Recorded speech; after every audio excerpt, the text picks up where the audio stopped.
John Delaney. Sean. Real news, no bullshit. Yeah, man. Dude, I fucking love your page. I appreciate it. I don't know how I found it. I think, how long have you guys been around? We started up in 2020. 2021. Right before the Biden administration came in. And I kind of got into it. I tell you, yeah, you want me to get it right into it? No, but I was going to say we'll get into why you started it, but I think I found you. I had to be like right when it first came out because I was going to say I found you during COVID. I think I found you during COVID. Really? Yeah, because I was looking. Embarrassingly, I've bought off on the whole, narrative for about the first 2 months. Okay. I was out there spraying the packages with Lysol and doing all that, and then I talked to some buddies of mine that were down in Florida, some fellow SEALs. We did a Zoom call, and they started. So I didn't have any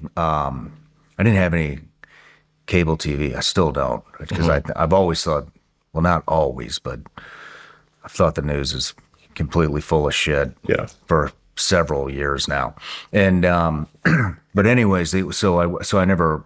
We just don't have cable because I'm like, it's fucking worthless. Right. And, but we did have Air TV. So when COVID came out, I had Air TV, but the only news station we got was ABC. So you know what that was? Yeah. You know what that was? Yeah. We're all going to die. Everybody in Italy's dead. The hospital beds are completely COVID death tracker number. And then I talked to my buddies and I'm like, I think I may be off on this. Yeah. And anyway, so I started looking for different sources on social, and yours must have popped up. And dude, I love what you guys are doing. I appreciate it. It just seems like straight facts, no spin, no opinions, no analysis. Just this is what's happening, and that's it.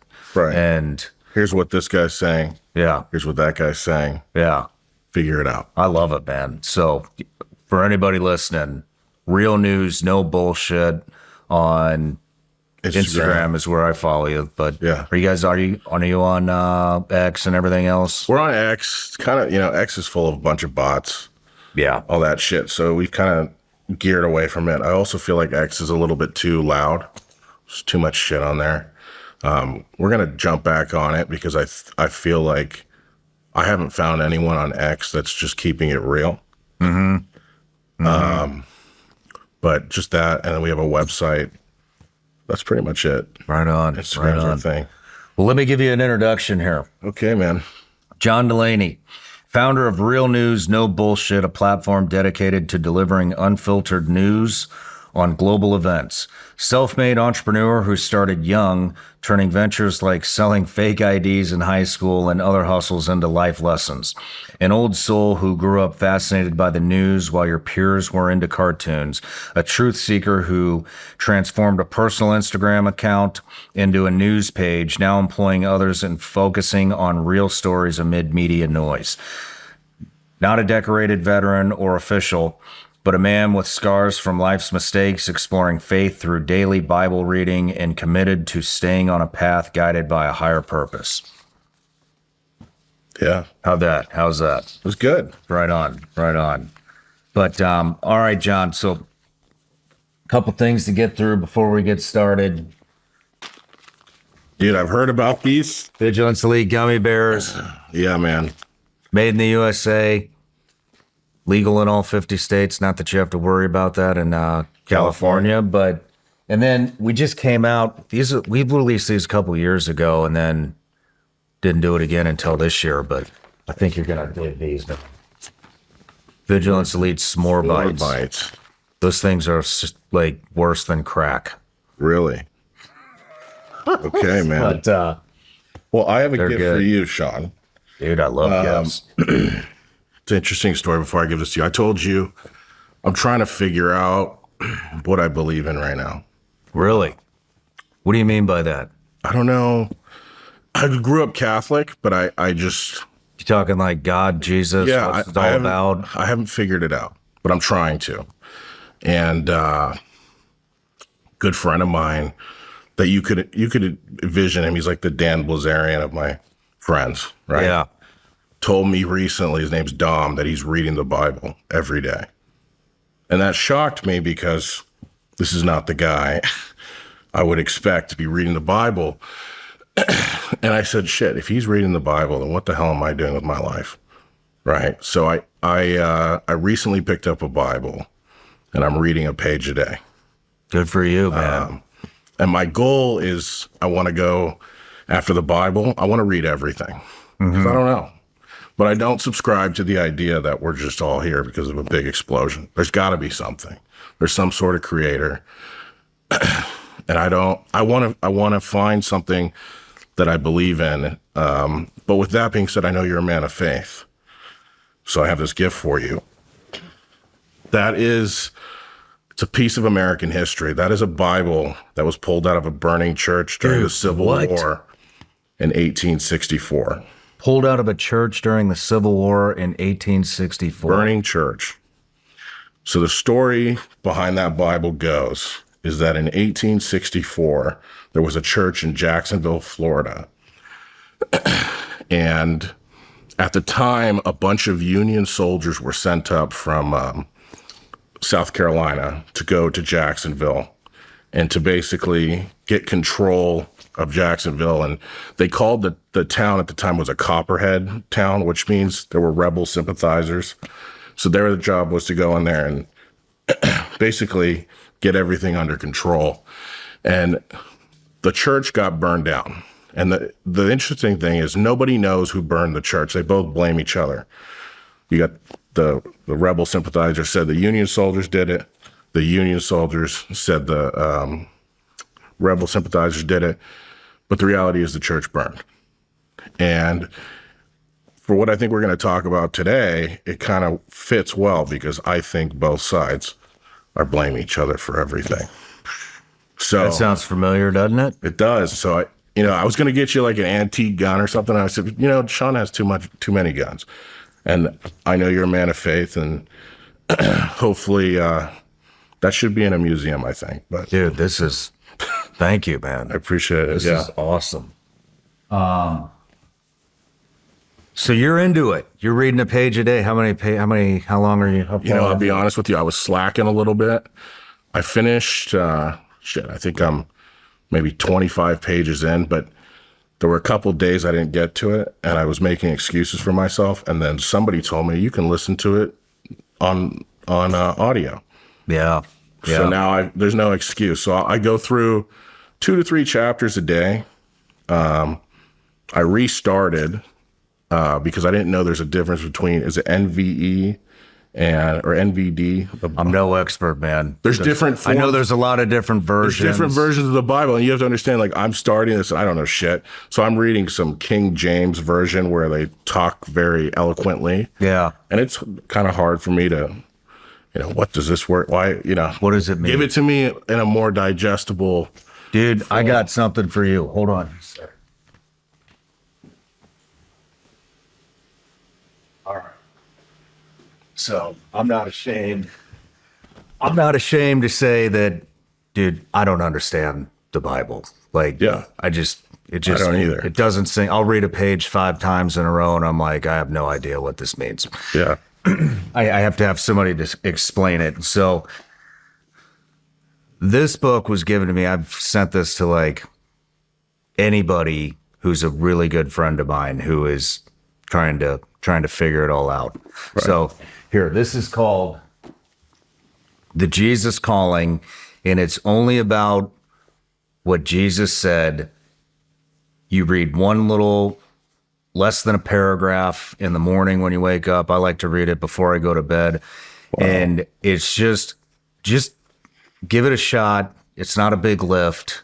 It makes sense. It's not hard to understand if a dummy like me can get it. Well, we're and both there, man. Just see how it makes you feel. Okay. And I appreciate it. Just see how it makes you feel, and makes me feel really good. A lot of times when I read it, I feel like it's like fucking talking to me. Like, Really? yeah, like it's a direct reflection of what I just went through in the day. That's why I like to read it at night before I go to bed. So, but yeah, very plain terms, easy to understand, low lift, and I'll give it a shot. yeah, just see how it makes you feel. But dude, I'm happy for you. That's awesome. It's something different, and I hope I can figure something out. Yeah, we're all on this path. Just lean in, man. Try Lean it. in. But all right. So I got a Patreon account. It's a subscription account. It's quite the community. They've been with us here since the beginning, and really, they're the reason that I get to sit here with you today. And so one of the things we do is we offer them the opportunity to ask each and every guest a question. This is from Kirk Powers. From your experience in analyzing different media sources and their content over the last 5 years, what percentage of the modern day media output resembles propaganda instead of factual news coverage? I don't. Yeah. Was that Kurt? That was a packed question. 2 ways I want to go about this. If let's look at international media. A lot of them are either state controlled, state affiliated, state owned, state funded, right? So you would naturally assume that those outlets have some sort of agenda or narrative that they're pushing that would push what someone might define as propaganda. But the thing that's interesting is, how do you define propaganda? Right. Very interesting, because I went to Ukraine and I did a documentary about the war in Ukraine, and I wanted to talk to both sides, Russians and Ukrainians. But at the time, there were a lot of Russians, a lot of Americans in Russia that were getting arrested, journalists. So it makes it hard for me to go to Russia. But we did some remote interviews. And one of the interviews we did was with a doctor who worked for the Wagner Group. And this is the first time, it kind of ties together to what he was asking. This is the first time I ever got my dose of, holy shit, like, this is what propaganda looks like. He said, just come to Moscow. Instead of doing this virtual bullshit interview, because it's hard to hear you, just come to Moscow after Ukraine. I said, the fuck? We're not going to Russia. You guys are locking up journalists left and right and calling them spies. His response, I thought I was so shocked. He said, what are you talking about? What do you mean, what am I talking about? He's like, we're not locking up American journalists. I said, it's all over the news. What are you talking about? We've arrested 2 and they were spies. Haven't you seen all the stories? And they caught them red-handed, and there's videos and this and that. And I'm like, what the hell is this guy? I know the accusation that they were spies, but what are you talking about? Yeah, our media, our news, they've shown all this and that. He said, and this still fucks with me to this day. He said, I'm more concerned for you when you go home. And I said, what do you mean by that? He's like, don't you see what they're doing to you guys and your people? They're arresting, at the time, President Trump was being, he had all that criminal cases against him. So they said, look what they're doing to your politicians. Look what they're doing to, I believe at the time, was it Matt Taibbi that was getting audited by the IRS? It was like, and it was very questionable how he got the audit, or they were looking for him or whatever. So all these things. And this guy's throwing me all this information, and I'm like, wow, you live in a totally different reality. And it made me, like, after talking with him for so long, it made me start to question, am I being lied to? Because the propaganda is so good. So going back to his question, I would say, what's your definition of propaganda? What's your definition of propaganda? Just things that are outright bullshit that they're pushing. So for one example, when the United States carried out some strikes in Yemen, I believe it was when Trump came into office a couple months in, there was accounts on X posting AI generated images of them shooting down an F-35 that was the size of, I mean, straight up bullshit. They're generated images, and they're pushing this out, and they've got bots amping it up, and I think something like that is easily definable as propaganda because it's clearly not true, and they're pushing it to create some sort of a narrative. But it's hard because I absorb a lot of news. I would say propaganda is any form of manipulation of the truth, to include lying. And that also includes withholding truth.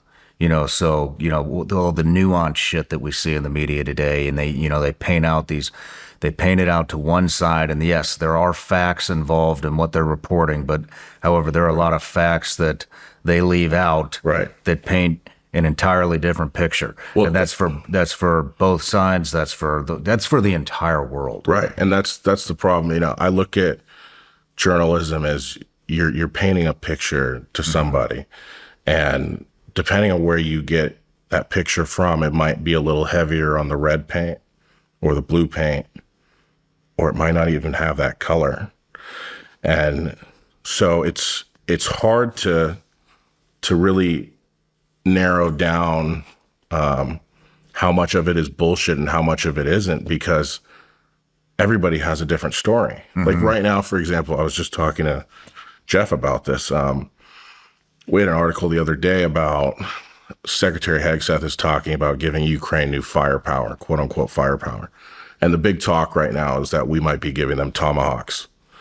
Don't know how much you've been following that, but prior, when Biden was in office, they were saying, if you give medium range missiles, not even Tomahawks, that could lead us down a war, to the path of nuclear war. And we're now at Tomahawks, possibly. So our media right now is talking about is that there's the possibility we might be doing it. But what's really interesting, and they're saying they would do it because Putin's refusing to stop the war. But what I like to do is, and I want to say, well, what's Russia saying? So, and anybody can do this, and I encourage everybody to, because you should be open to everything. And Russia is painting this narrative right now, whether true or not. I don't want to give my direct opinion on it, but that Trump has switched on Russia and is now going towards the Ukraine.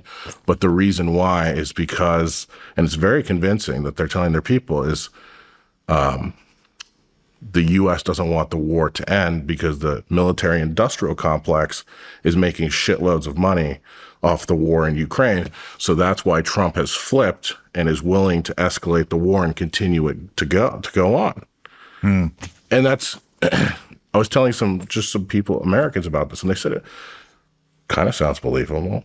And that's what they're telling their people. So the thing is you're going to get a different side of everything, no matter where you look, and no one's ever really going to give you the full picture. Yeah. And it's hard to zero in on what's true and what's not. You might say one thing and the guy behind you has a different story. Oh yeah. I'm very familiar with it. It's tough.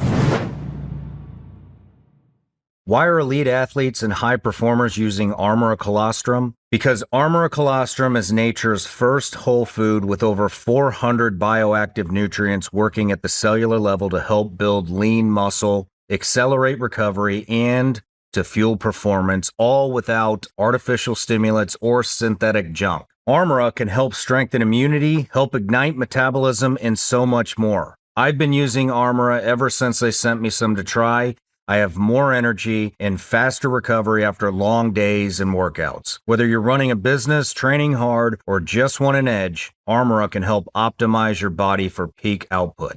I've worked out a special offer for my audience. Receive 30% off your first subscription order. Go to armora.com/SRS or enter SRS to get 30% off your first subscription order. That's ARMRA.com/SRS. These statements and products have not been evaluated by the FDA. These products are not intended to diagnose, treat, cure, or prevent any disease or condition. These statements and information are not a substitute for or alternative to seeking care from your healthcare providers.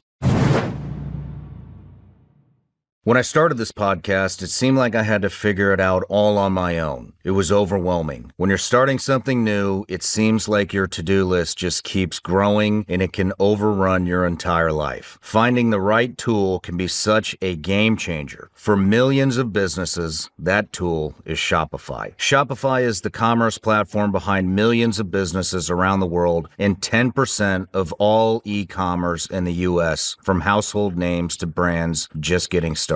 I use Shopify to power my own business so I can keep bringing you Vigilance Elite gummy bears. With hundreds of ready-to-use templates, Shopify helps you build online and is packed with helpful AI tools to accelerate your content creation. And, like a marketing team, Shopify can create email and social media campaigns wherever your customers are. Shopify is your commerce expert with world-class expertise in everything from managing inventory to international shipping and beyond. If you're ready to sell, you're ready for Shopify. Turn your big business idea into with Shopify on your side. Sign up for your 1 month, $1 per month trial period and start selling today at shopify.com/SRS. Go to shopify.com/SRS. Shopify.com/SRS.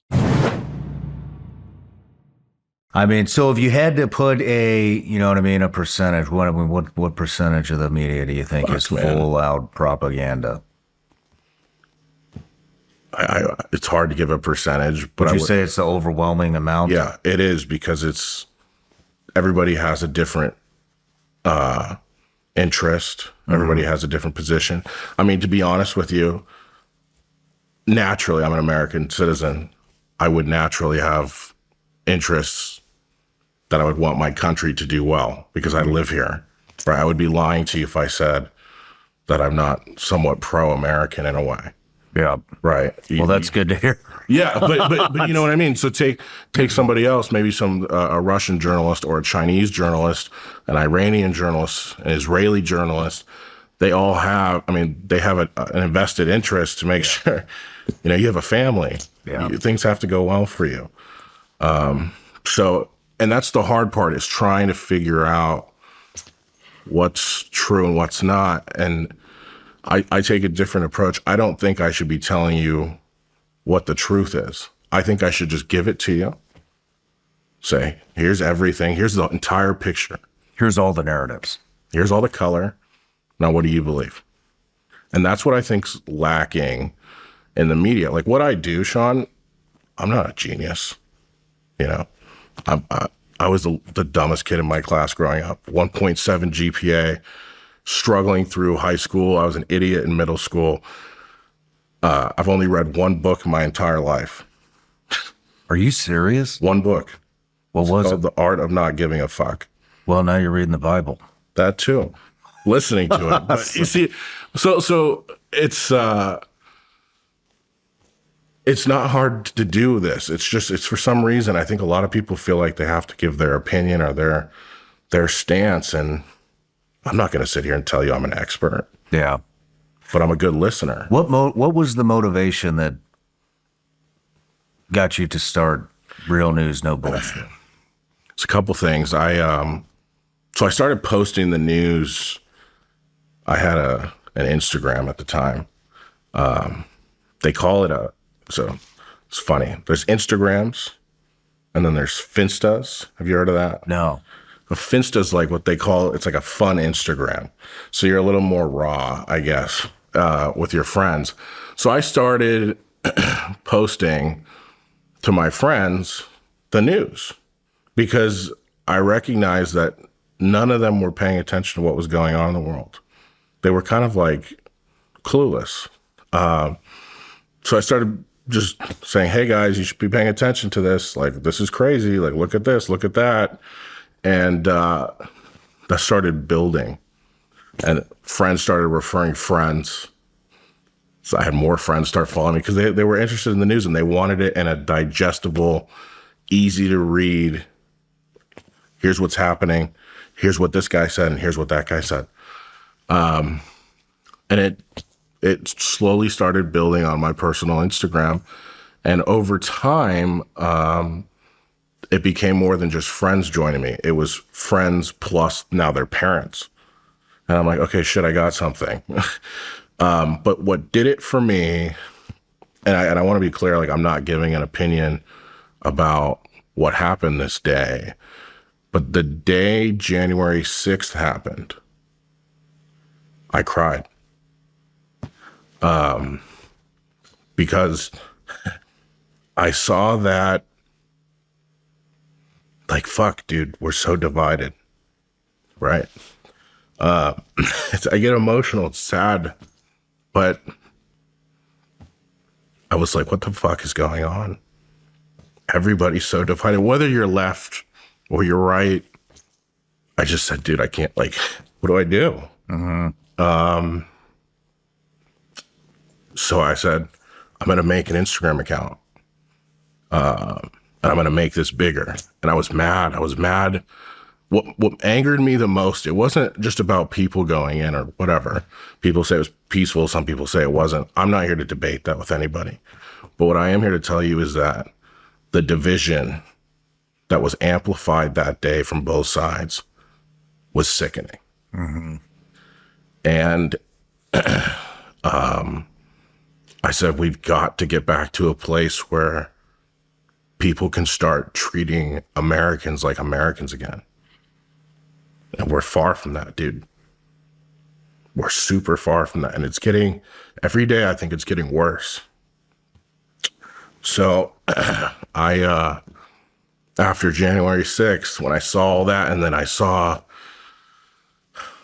social media, Republicans are blaming Democrats and Democrats are screaming at Republicans, and the media is spinning it their ways. You know, you turn on CNN and they've got their view, and MSNBC, they're painting it like this is insane. And then you've got Fox News painting in a different way, and you've got people saying different things and getting mad and screaming and yelling. And I said, what the fuck is going on?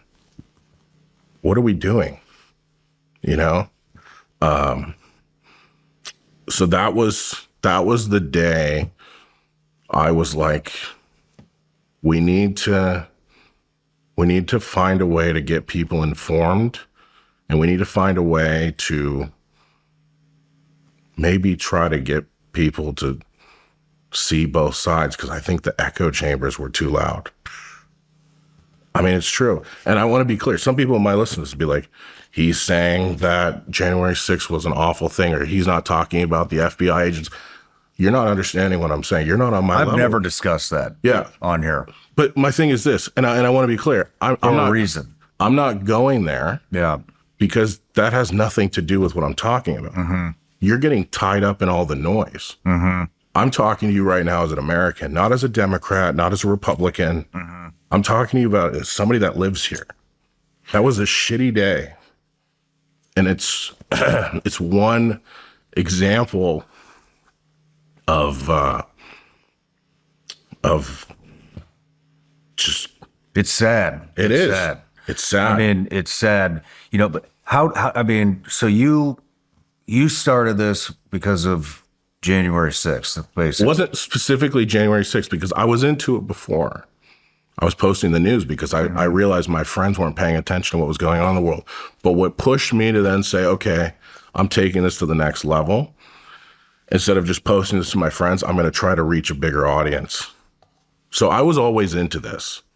But what pushed me to then say, I need to get out there. This can't be just some little private thing that my friends get to read. Because I can't change, a couple hundred people, right? What's that going to do? I need to try to get a little louder. So I still remember the day I started it, man. I was pouring rain. I was at a gas station, and I said, fuck it. I'm gonna make a news account. And I'm sitting there and signing up the account. And asks me, it says, what are you going to name this thing? You know, like, what's the username going to be? And it was, didn't even think about it. Real news, no bullshit. Nice. And that was it. And then, you know, it's crazy where it's gone. Like I still sit every day, I'm like, this is not real. But I think there's a huge craving in this country right now for just the news. And what I'm doing is not crazy. I'm not revolutionary. I'm just literally telling you, this is the picture. Here's some color on the red. Here's some color on the blue. Figure it out. I'm not here to give you the answer. A lot of people in this. I think what you're saying, and I agree. I think I know what you're saying. Basically, what you're saying is you are not telling people how to think 100%. or what to think. You are presenting them with whatever's out in the ecosystem at the time. You don't put a spin on it. This is what's happened. Right. This is who's saying it. You make your own damn mind up. That's what I try to do here. Right. And it's interesting because a lot of people aren't used to that. They have to be told how to think. I Have think to be spoon-fed information. Yep. And I think that I think we've lost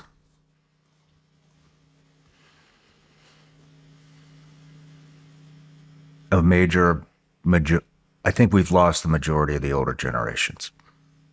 I don't think those are salvageable. What do you mean by that? I think what I mean by that is that my mind right now is how do we salvage it?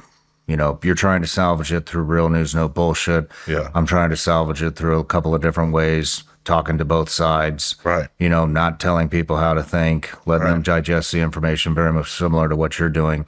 You know, but you know, taking a look at it, you know, from a 30,000 foot view, you know, when you see people, lots of people who continuously they get their information from only one source, only one news station, you know, that typically is the baby boomer generation. Yeah. Their world has been flipped upside down.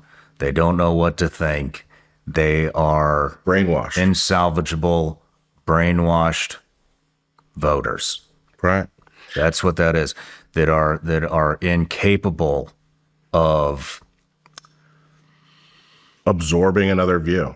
exactly. And that's why I tell people, and I hope you don't mind if I say this, if you're listening to this and you lean left or right or middle, or you watch, let's say you watch CNN or you watch Fox News or you watch MSNBC, because that's what you like and that's what you believe. Great. Good for you. Do me a favor. Take 30 minutes out of your day and go watch something completely counter opposite to that. Why? Because you need to challenge your thoughts. If you get stuck in an echo chamber, then you're basically being herded like sheep, right? Mm-hmm. So I have friends that lean left and right. I tell them all the time, go listen. Like, I have a very liberal friend. She can't stand, like, I could just pull somebody younger, though. So I said, go listen to Benny Johnson for 30 minutes. I could never do that. Do it. Make sure you believe what you believe. I have another friend, super conservative. Go listen to those girls on MSNBC. Dude, I can't do it. Why? Just prove yourself that you're right. Prove that what you believe is what you believe. And a lot of people need to do that. Mm-hmm. You need to be diversifying your news sources because there's too much, unfortunately, there's too much noise in it today.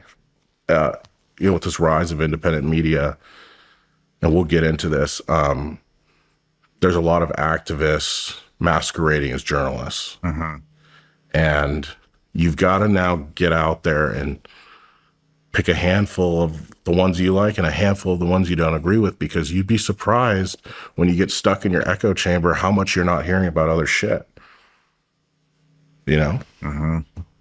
People will say all the time, I had no idea about this. Oh, maybe it's because you listen to CNN all day or Fox News. You know? They leave things out. Remember, I told you they paint a picture. Mm-hmm. They might not include that stroke or that line. But it can be, you know, to their credit, and I'm dealing with this right now. it's not just mainstream media. It's also, you were just talking about independent. It feels like, the algorithm will put you in a cage. It's dangerous. It's a cage. And you can tell when you're in a cage when every other post is all the same subject. Right. And it's not just the same subject. It's just a specific one-sided narrative about that subject. Right. And you are encapsulated inside of that algorithm. You cannot navigate your way out. It's immense control. Mm-hmm. And it's truly like, I don't even think people understand the scope of it. And it could be weaponized very easily. Mm-hmm. And we get sometimes some people will say, you guys only post right-leaning stuff or you only post left-leaning stuff. I'm like, no, we post both. It's just your algorithm is cooking it up to you the way that it wants you to see it. Go actually tap and read. Yeah. And it's interesting. You're right. The algorithm has a play in it. There's a lot of things that. So how have you set your team up? How have you set your team up to be real news, no bullshit? We started with 4. We're down to 2, plus me. And then I've got some part-time people, but I have 2 people that write for me that don't agree on anything. Nice. But what's special about those 2 people? While they don't agree on anything politically, one's got blue hair and one's a super right-leaning guy. You know what I mean? Like that you would never, the stereotypes for both sides, that's what I have. And while they don't agree on anything, they're friends and they can work together. So what I do is I write a little bit, but they mostly write. And let's say I have somebody write something. I don't want to name her, but let's say she writes something. I'll say, hey, now you write this. Go add your flavor to it, right?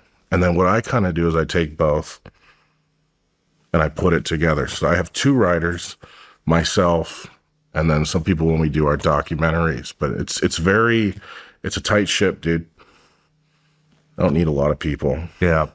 Don't need, How do they find their information? They search the web. I mean, they read news like everybody else reads news. Obviously you can't just rely on AP or Reuters or whatever, but they'll go ahead and start looking into a topic, watching press conferences. That's something that we do a lot. We're watching a lot of video all day, all these hearings, all these,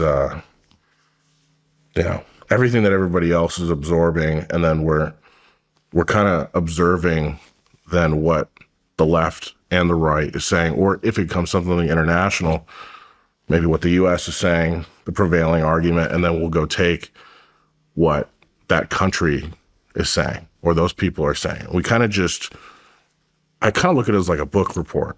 Mm-hmm. And our stuff's very standardized. We give you an intro sentence. We give you sometimes a paragraph about some shit you should know. We always say some shit you should know before you dig in. Just some really foundational information that brings somebody up to speed. And then it's just, here's what this guy said, here's what that guy said, and that's what's going on. Mm-hmm. It's not like a whole huge process on how we do this. And because of that, I figured the less people you have in your bubble, the better. Mm-hmm. It's less drama, less bullshit. How do you keep them from putting their own spin on things? They all naturally have their biases. I think that's when I come in. Like we're here right now and there's no news being posted while this is being recorded. Why? Because I'm the final one who has a say on what goes up. And that's a double-edged sword. See, like that gives me a lot of influence over my people because technically I'm dictating what my people are seeing. But I have this view that both sides suck. This is a game, right? There's a saying that they're 2 sides of the same coin. Very true. Mm-hmm. And I think that kind of gives me the ability in a way to just take the best arguments from these guys, and just put it together. But yeah, they do have their spins. Totally. But that's what's the beauty of having two people that don't agree on anything working for you, because you get two really good arguments. How many times are you guys posting a day? Depends. 4 to 6 times a day. We got on Instagram, and then on our website, doing like 5 to 6 articles a day. I mean, these bigger news outlets, they're doing 30, 50. Yeah. But a lot of it, I think, is a lot of noise, a lot of the bullshit. How fast are you growing? We're going pretty fast. Seems like it. It's technically, since then to now, we're almost at 1.6 million followers. Do you guys have a newsletter by chance? No. Dude, you need to start a newsletter. Really? Yes, you need to start a newsletter. All we do, man, is like, I haven't really refined it because I'm in a position where I just want my news to be accessible, and I didn't really get into this to make money. I genuinely wanted people to wake up. And I think as time has gone on, we've built ourselves on Instagram, man. I haven't spent $1 on marketing. Wow. Not $1. It's the name. Yeah. Which when I first started, a lot of people told me, you got to change the name. No one's going to take you seriously. I'm like, I don't give a fuck. I don't give a fuck. Why? It's just what it is. It's real news with no bullshit. Just, Yeah. you take it. Let's talk about the double-edged sword of independent media. Yeah. It's, I have a very interesting take about the rise of independent media. And to get to that, I think we got to step back just for a second and talk about how we got here. Okay. I believe that the rise of independent, or what I like to call new media, began when the first spark, I think, is when Donald Trump announced his run for president, his first time. And the word fake news kicked it off. That's from what now I'm young, man. I'm not old. And so it could have been before that. Someone might listen to this and say, oh, it started way before. This is from my view. And when Trump became president, we had this war between Trump and the media. And I think whether you agreed with the media or you agreed with Trump, it was opening people's eyes to the possibility that maybe some people are biased. I grew up watching CNN when I was a little kid. Man, when I was 6, 7 years old, that was my thing. I loved watching CNN and stuff like that. And I never noticed that they had a bias till Trump announced his presidency. It was obvious. And I also, at the time, I was so young, I didn't realize Fox News had a bias that was pro-Republican. But as you get older, you start figuring those things out. But when Trump ran, it was crystal clear that there was this rise of clear bias in media. And that, along with him battling the media throughout his presidency, started leading to people looking for alternate sources. But what truly lit the fire was COVID. I believe that when COVID kicked off, there was an active effort to suppress information that was valid. And I'm not going to get into, I know there's a lot of people that have a lot of different views. Here's one fact that I point to. We got penalized by Meta and almost lost our account for talking about the Wuhan lab leak theory. Was it 2 months after Biden came into office? Almost lost our account. Okay. Now I believe it's today, is it with low confidence the CIA says that it could have been a lab leak? You know? Information changes. But, you know, the mainstream media at the time wasn't talking about that. That was a conspiracy theory. Yep. Right? You never saw that shit anywhere. And so that's one example out of many where I think people really started opening their eyes and they're like, Why do you think they covered that up? Why do you think that was the forbidden fruit that you're not allowed to talk about? the Wuhan lab leak? Yeah. There? What is it about the Wuhan? Why don't they want that coming out? I mean, your guess would be as good as mine, but I would personally think that if the public had an idea that China was making biological weapons, right? Because that was the whole idea. They were working on this whatever. That would maybe freak people out. That's a reality I don't want to live in, where we have foreign governments making bioweapons. There's always been foreign governments making bioweapons. Right, but I think I mean, Syria's been gassing its own people for right. ever. Right. I mean, it could be something like that. It could be, I mean, what is the public going to demand that the United States do something? What does that response look like? At the time, too, something really interesting. Maybe it could be this, just coming to my thoughts. When COVID kicked off, where were we getting all of our shit? All of our PPE stuff? China. So can we talk shit about China when we need all that shit? Can we? I don't think so. Look what's going on right now with China. As we're sitting here talking, they have a monopoly on rare earth materials that we use to make missiles, to airplanes, to the shit in your phone, right? And they're putting export restrictions on that stuff. What do you think China would have done if we came out off the bat and said, you fuckers leaked it out of a lab, fuck you, now let me buy 5 billion masks from you? Mm-hmm. What are they going to say? They're going to tell you to go kick rocks. I mean, it's Or are they going to just take the money and keep doing business? I don't know. But, I mean, your guess is as good as mine. It could be anything. There's a prevailing theory that China, that was being pushed in China, and I've seen this theory, I haven't looked into it, that it leaked out of some U.S. facility. Have you heard that?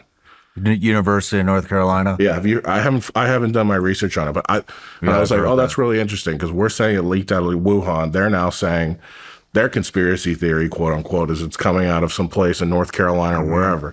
Mm-hmm. So it's I don't know. Yeah, I've heard that theory.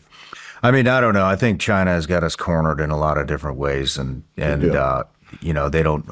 I don't think they necessarily need a reason to pull the plug on us. Do you think Americans realize that? I think that a lot of them do now. I tend to think that Americans have no idea at the level China's at right now. I think the listeners of this show have an idea, but yeah. I think that people are waking up to it. I mean, 2020, yeah, the 2020 election, it was also, leading up to it, it was, xenophobe, all the, in the debates, you weren't allowed to say it. It would correct you. Yeah, it's awful. You know what I mean? It would correct whoever was talking about it, paint them out to be some mass racist, against China, when we're just having, fucking discussion. But right. And that's how it should be. You should just let people talk. But afterwards, right after the election, you started seeing, Democrats started taking China more seriously. It was almost like, have you guys not been listening to the president for the past 4 years? He's been talking about this nonstop. Then he was labeled a xenophobe. Then the next guy comes in office who's on the other side, and all of a sudden everybody starts taking this shit seriously. And yeah, I look at it really interestingly. I think we're seeing right now, we're in some scary times, and I don't think people realize it. You've got a Western rules-based order, and you've got an Eastern rules-based order that is now wanting to come up. I tell people, when I started giving the news to my friends, I always would break it down in analogies, because I feel like I had to get them to understand a little better. And it's, the United States has undoubtedly been the only chef in the kitchen for a long time. And what we're seeing now is China saying, hey, we want to cook too. Mm-hmm. The question is what are we going to do? Are we going to allow them to cook or are we not? And I would argue that based on everything that's going on right now, the U.S. isn't willing to give that up. And that can lead to some scary shit. And, I mean, dude, look at what's going on right now. I mean, China is, they're building up, man. It's not even, they used to say that we would always be ahead. Now I keep hearing they'll be caught up to us in 5 years. Trump just said it a couple of days ago. So it's inevitable. I don't know. It's coming though. And that's scary. Right now in space, something I've been watching a lot. It's not getting a lot of attention. You know, they got satellites in space stalking all of our satellites. Stalking is the words they use. I have assumed that. I did not know that. They've admitted it. Top generals that we have Russian and Chinese satellites following our satellites' every movement. And you know what that tells me? Is this world might not be as stable as we really think it is. And that's a hard pill for a lot of people to swallow. I live every moment of my life now because the next 10 minutes isn't guaranteed. That's scary to hear. But when you see shit like that, nobody trusts anybody. Yeah. Nobody. Yeah. And I look at the news, look at what's going on. I mean, it's fucked. It is. And it's, I don't know. I mean, it's sad. It's sad. What are the pro? Let's get back to independent media. I mean, what do you think the pros of independent media are? Look, I think it's important to have alternate sources of information that aren't controlled by like the big five. What I mean by the big five is there is media, like Disney owns certain news outlets, Comcast owns news outlets. They're all under their umbrella. Salem Media, which I don't even know if it's possible to show you, they're one of the biggest in the country. Nobody really talks about them. Have you seen that video where all the reporters are saying the same shit at the same time? About 100 times. Yeah, that should scare the shit out of people, right? I hope you can show that. That is why independent media is important. That video is the perfect example for it, because everybody's reading off of a script, and that's being disseminated across America. So back to your original person's question, there's propaganda. That's propaganda. Yeah. That's like some Soviet level shit happening in America. So the pros of it, obviously we have just an independent, not controlled by a certain entity being able to give out news. But so you get that, you get analysis, you get different things, and you can kind of bend rules a little bit. When I say bend rules, maybe it's not the etiquette to be a regular journalist and follow certain rules or have to do this or that, or, you know, so there's some bending that I think can maybe lend a better picture for people.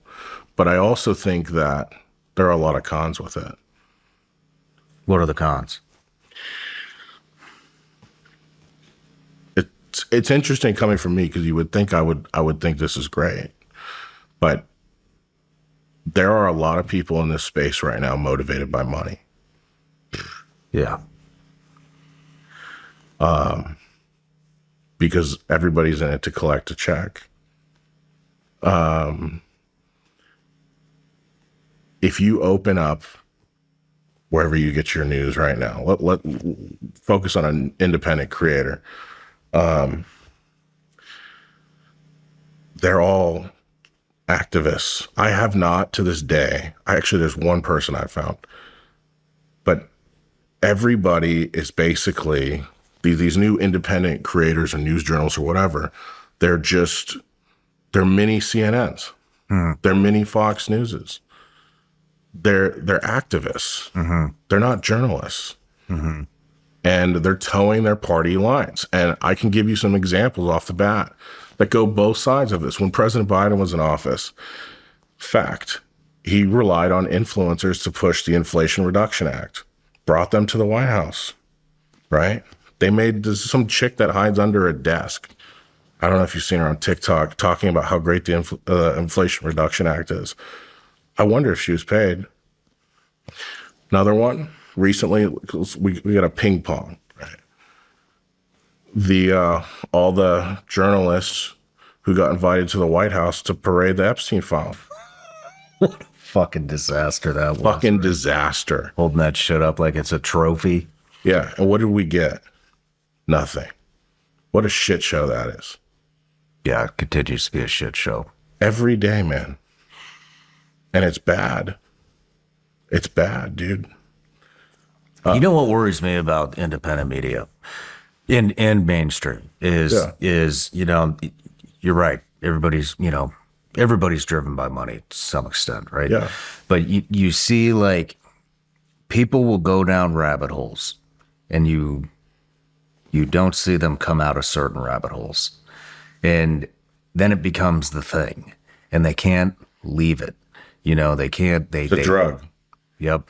It's what the audience expects from them. They get, I don't know what happens because I like to keep it, you know, we'll hit a subject and then we'll hit a totally different subject. And you know what I mean? Yeah. I don't dwell in the same subject matter for long. I like to bounce around because every subject can become the one thing that you're known for. Yeah. You know, and you see that with a lot of different subjects right now. You see it with COVID, you see it with Jan 6, you see it with Israel, you see it with China, you see it with BLM, Antifa, any, you know, you see it and then it's bam, bam. That's all we talk about is that one thing.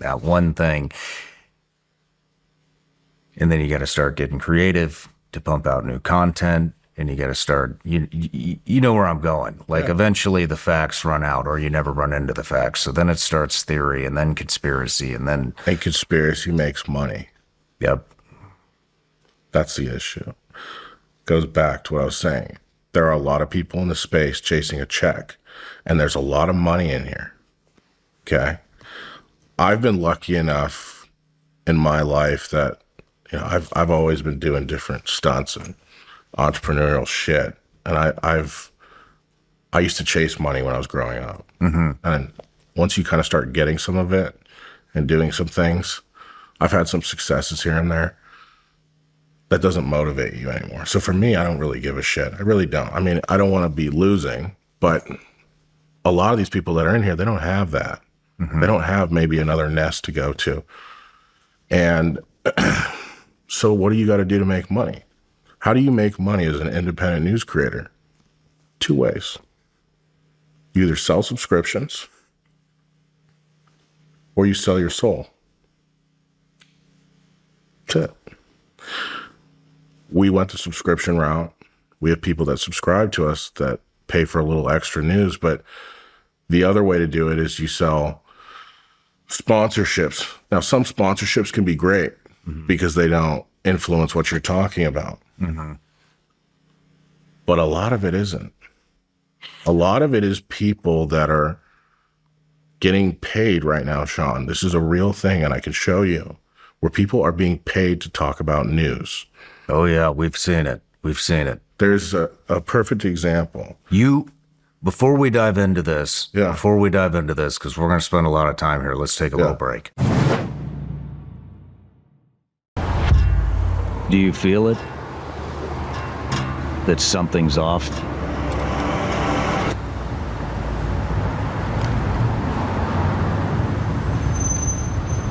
What if none of this is real? For decades, wars have been fought in silence. No bullets, no bombs, just influence. They're called psychological operations, PSYOPs. What if it's all designed for you? Find out who's really pulling the strings. I'm Sean Ryan, and this is Target Intelligence PSYOP, an Ironclad original. In this 8-part audio experience, we uncover the ghosts in the machine. Buy it today at psyopshow.com.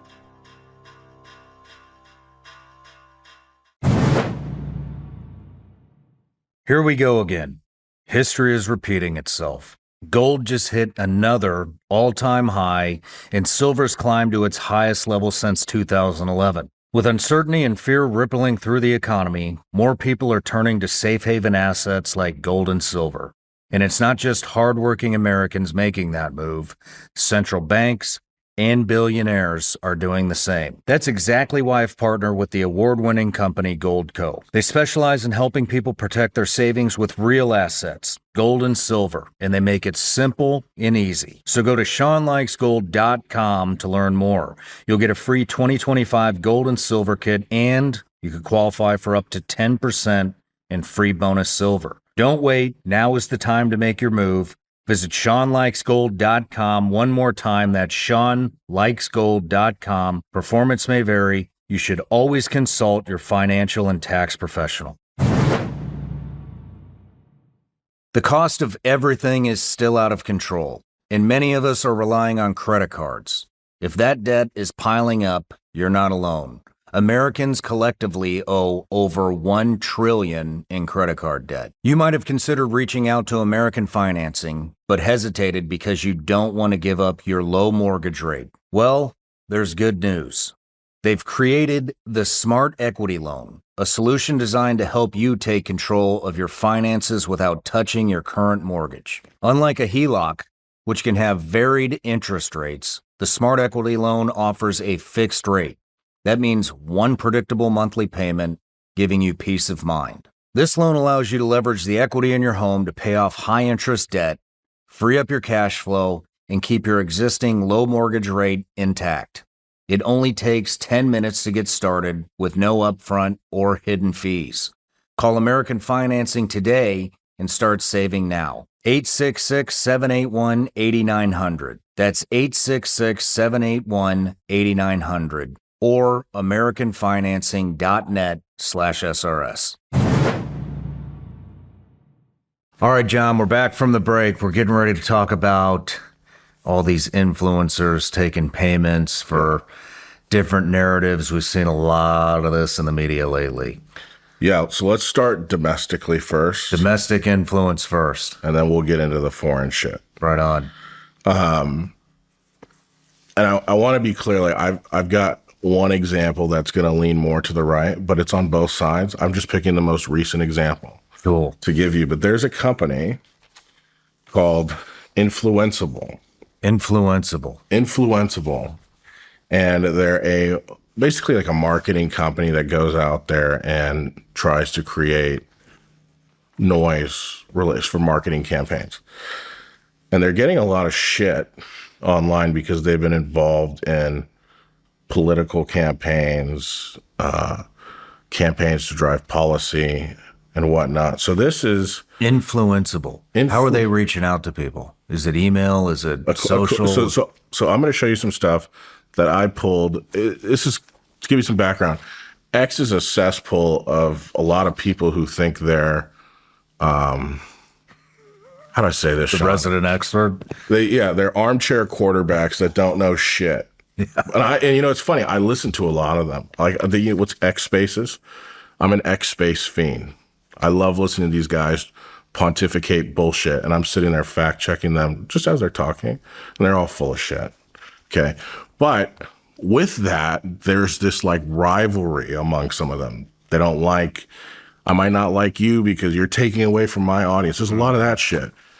So this came out on X. This got aired out like laundry. This company called Influenceable, allegedly, I want to be really clear. So that, allegedly. Yeah, if you guys are coming to sue me, allegedly, you can, and this is all on X. They pushed a campaign allegedly that was trying to convince people to not allow the government to overregulate and get involved in where people were buying soda with let me read it exactly. This campaign highlights the dangers of government overregulation, with a specific focus on current efforts to restrict soda purchases through food aid programs. So do you remember when RFK was pushing to stop using SNAP benefits to purchase the ice cream, soda, all that shit? So this is one of these conservative news influencers aired out everybody's dirty laundry and called everybody out. I think he's just as guilty, but in other Called shit. him out for what? A lot of these news accounts, they were more right-leaning, started posting on X. I'll start giving them to you. Sorry. Read this. I'll just give you both. Read both. Those are just two examples. All right. So you want me to read these out loud? Yeah. I mean, why not? Read. So this is Eric Doherty. Important. We cannot allow Make America Healthy Again messaging to be used to force needy Americans into not buying certain things. Some officials in D.C. are working on trying to prevent Americans on SNAP from using those benefits to purchase any soda. Remember, when New York City Democrats tried to prevent people from buying and consuming soda, it backfired big time. President Trump literally has a Diet Coke button in his Oval Office. Let people think and decide for themselves. Anyone can consume soda and be perfectly fine in moderation, unless we're just going to ban every food with sugar in it for SNAP Americans. This is Another account. One of the most popular accounts on X. not Jerome Powell.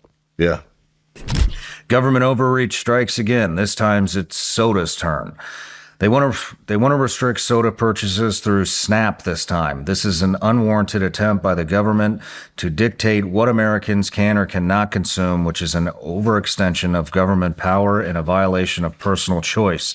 Even President Trump likes to drink his Diet Coke on a daily basis. The government needs to stop overregulating what Americans can or cannot do. Okay, can I read the initial? Yeah. So this is from... That was the initial campaign that was allegedly sent out.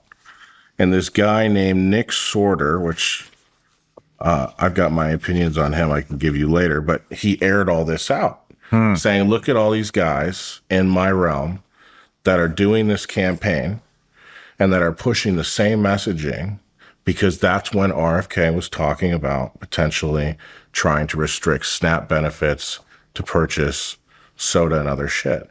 And then all of a sudden you have all these accounts. And if you compare both messages, what's something that they both talk about? Trump Diet Coke, Trump Diet Coke. Let me just read this real quick. So this is allegedly the what? That's allegedly the pitch that was given to all these influencers. Okay, soda bans and government overregulation. Objective. This campaign highlights the dangers of government overregulation with a specific focus on current efforts to restrict soda purchases through food aid programs. The narrative emphasizes how such regulation is an overreach that unfairly targets consumer choice, especially considering the president himself is a Diet Coke enthusiast. Key messaging. Government overreach. Efforts to restrict soda purchases through SNAP are an unwarranted attempt by government to dictate what Americans can or cannot consume, which is an overextension of government power and a violation of personal choice. Personal choice and freedom. The right to make personal food and drink choices should not be restricted by government bureaucracy. Consumers, especially those relying on SNAP, deserve autonomy in their purchasing decisions. Economic concerns. Limiting soda purchase will likely harm beverage companies, retailers, and food suppliers, especially those who catered to low-income Americans by relying on SNAP benefits. Trump's preference for Diet Coke. Trump himself regularly enjoys Diet Coke, can be used to highlight the ridiculousness of these regulations. So pause for a second. The fact that those two tweets are literally hitting the point on that document to a T. And here's the problem. None of these people disclosed that they got paid. And this is the I instruction. wanted to say one more thing Okay. that I find interesting here. Then it gives you key resources. These look like links that you can download images or maybe some sort of video. So it says key resources, and we'll post this up so Yeah. people can see it. Another war on soda, how bureaucratic overreach threatens Trump's working class coalition. And then another link, Trump with Diet Coke image. So Come on, dude. 2T. Yeah. Here's the instructions on how they would submit their work at the end. it's submittable. Okay. Well, how they go to get paid, essentially. Okay, if you submit posts after the campaign deadline, it will still count as a missed deliverable. Missed deliverables are deducted from your base pay. It is very important we have all deliverables so we can utilize this in our campaign overview. And then, yeah, it just has a bunch more points. All posts must show likes. Do not hide likes. If these are hidden, you will only get paid 50% of your offer. Pages must be sent to public. We cannot compensate for posts on private pages. Yeah, it's all typical ad campaign guidelines. Basically, this is Right. ad campaign guidelines. But they're pushing, these are news influencers who consider them independent. That's not independent. You're Yeah. owned. You're owned. So where are these coming in from? Are these from email? I mean, I'm curious to see if we they come from email. And by the way, anything. here's the kid, like Eric Daughtry kid. After Yeah. he got called out, he admitted he got paid. That's the tweet. Eric Doherty. This is the guy. Oh, this is this dude. This is the same guy. So That I was just his- read. That's how he acknowledged he got paid. Yeah, that was dumb of me. Oh, wait a minute. So Nick Sorter exposes them. Exposed, influenceable. The company cutting big checks to influencers on behalf of Big Soda. Over the past 48 hours, several large, supposedly MAGA-aligned influencers posted almost identical talking points, fed to them, convincing you Maha was, it says show more. It's got Clown World. It's got our Eric Doherty here. So he And acknowledged. then Eric responds, yes, that was dumb of me. Massive egg on my face. In all seriousness, it won't happen again. Wow. Good job. Hell, Good dude. job, buddy. So that's just one. So like this is going on. Also, these were what these offers look like. This is a guy Oh, right on. who exposed one of these offers. They offer you $50 to talk about whatever the topic is. Okay. And So this is, the name's been redacted here. Blank is still under attack by the Republican establishment and the Democrats. Another blank is a patriot and spent his career fighting for America First values and law and order. Now it's time we return the favor. Offer $50 deliverables, one original tweet on this issue, messaging, then there's a link, timeline ASAP by end of day Wednesday, July 26th. Submit after completing the deliverables. Here's the form. so the thing is, This is actually, I mean, I don't know if we have any of these. I think when we take another break, I'll get the emails from you and I'll just have our my people dig in. I want to be clear, I haven't had influenceable contact me. But because it looks like they're targeting people on the right. Now, with that being said, that I just gave you one example. This happens on the left too. Okay. So I don't want people to think I'm just going after the right, but this is happening on a large scale. And I think they're really going for people that are loud and noisy to their bases. I mean, I don't think this isn't a new thing. And I think It's not a new thing. People don't, I think people think it. I mean, look, we saw Beyonce took a big check from Kamala when supposedly she didn't during, the election race. And I mean, this stuff is happening all over, but I don't think people realize that it's happening for $50. But it's not even that, Sean. The problem is this. Beyonce taking a check from Kamala, is it bad? Yeah. Is it wrong? Yeah. But is Beyonce pushing news and calling herself an independent journalist? No. So when these people who give shit all day to the mainstream media, which sometimes it's rightfully deserved, and claim to be the new media and are fighting the corrupt bullshit from the mainstream media, are then selling their asses for a couple $100. Yeah. What are they? They're just as bad. Yeah. If not, I would say even worse. And you know what makes me wonder? Can you imagine maybe, I don't have proof, but like, has the mainstream media been getting offers like this for a long time? Maybe from big pharma, maybe from other companies. Yeah. You know, I don't know. I mean, I think it's pretty obvious. Yeah, yeah. But my point is like, this is what's happening, and there's influence that's being bought. And a lot of people in this space are they're chasing the check. I was telling your producer, I'm in a position where I don't have to chase a check. Okay. That's rare, I think, in this field, because it's hard to make money, dude.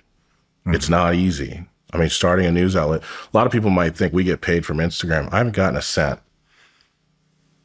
Okay. Instagram doesn't pay me shit. I only get paid if people go subscribe to us. Those people are taking the deals because they don't have subscribers. And I get it. They got to make money. What do you get? I'm just curious. I have not checked out your website. Yeah, I should have checked that out. I see you on the gram. Yeah. Whoever's behind there, I message back and forth with them. Yeah, I don't know if that's you. We shoot the shit. Yeah. But I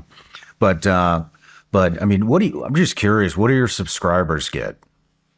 They're essentially paying for double the news. Okay. So what we tell people is this, like, look, we can't do this for free. I have people to pay. And, you know, so I have to give them something. So what I give them is a little more news as a thank you. Gotcha.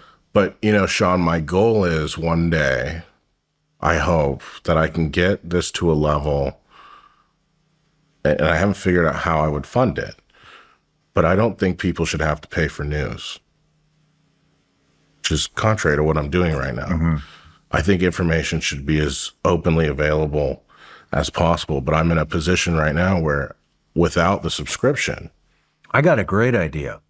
Let's hear it. I've heard Israel and Qatar are paying $7,000 a post to talk about whatever bullshit they want in the media right now. Yeah, it's I'd be the first one to tell you I haven't gotten an offer from Israel. And China. We're going to get into that, yeah. And Russia. Yeah, so the thing is this. And the Democrats.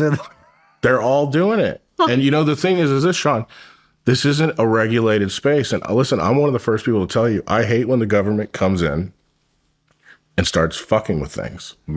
Okay? Because I have this view that usually when they try to help you, while they're helping you, they're stabbing you in the neck and something else is going to happen. The question is, how are we going to regulate this? And I spent a lot of nights, man. I go out every night, I sit in my jacuzzi and just look up at the stars and think about the world. I've spent so many days trying to figure out, how do we fix this without them going overboard?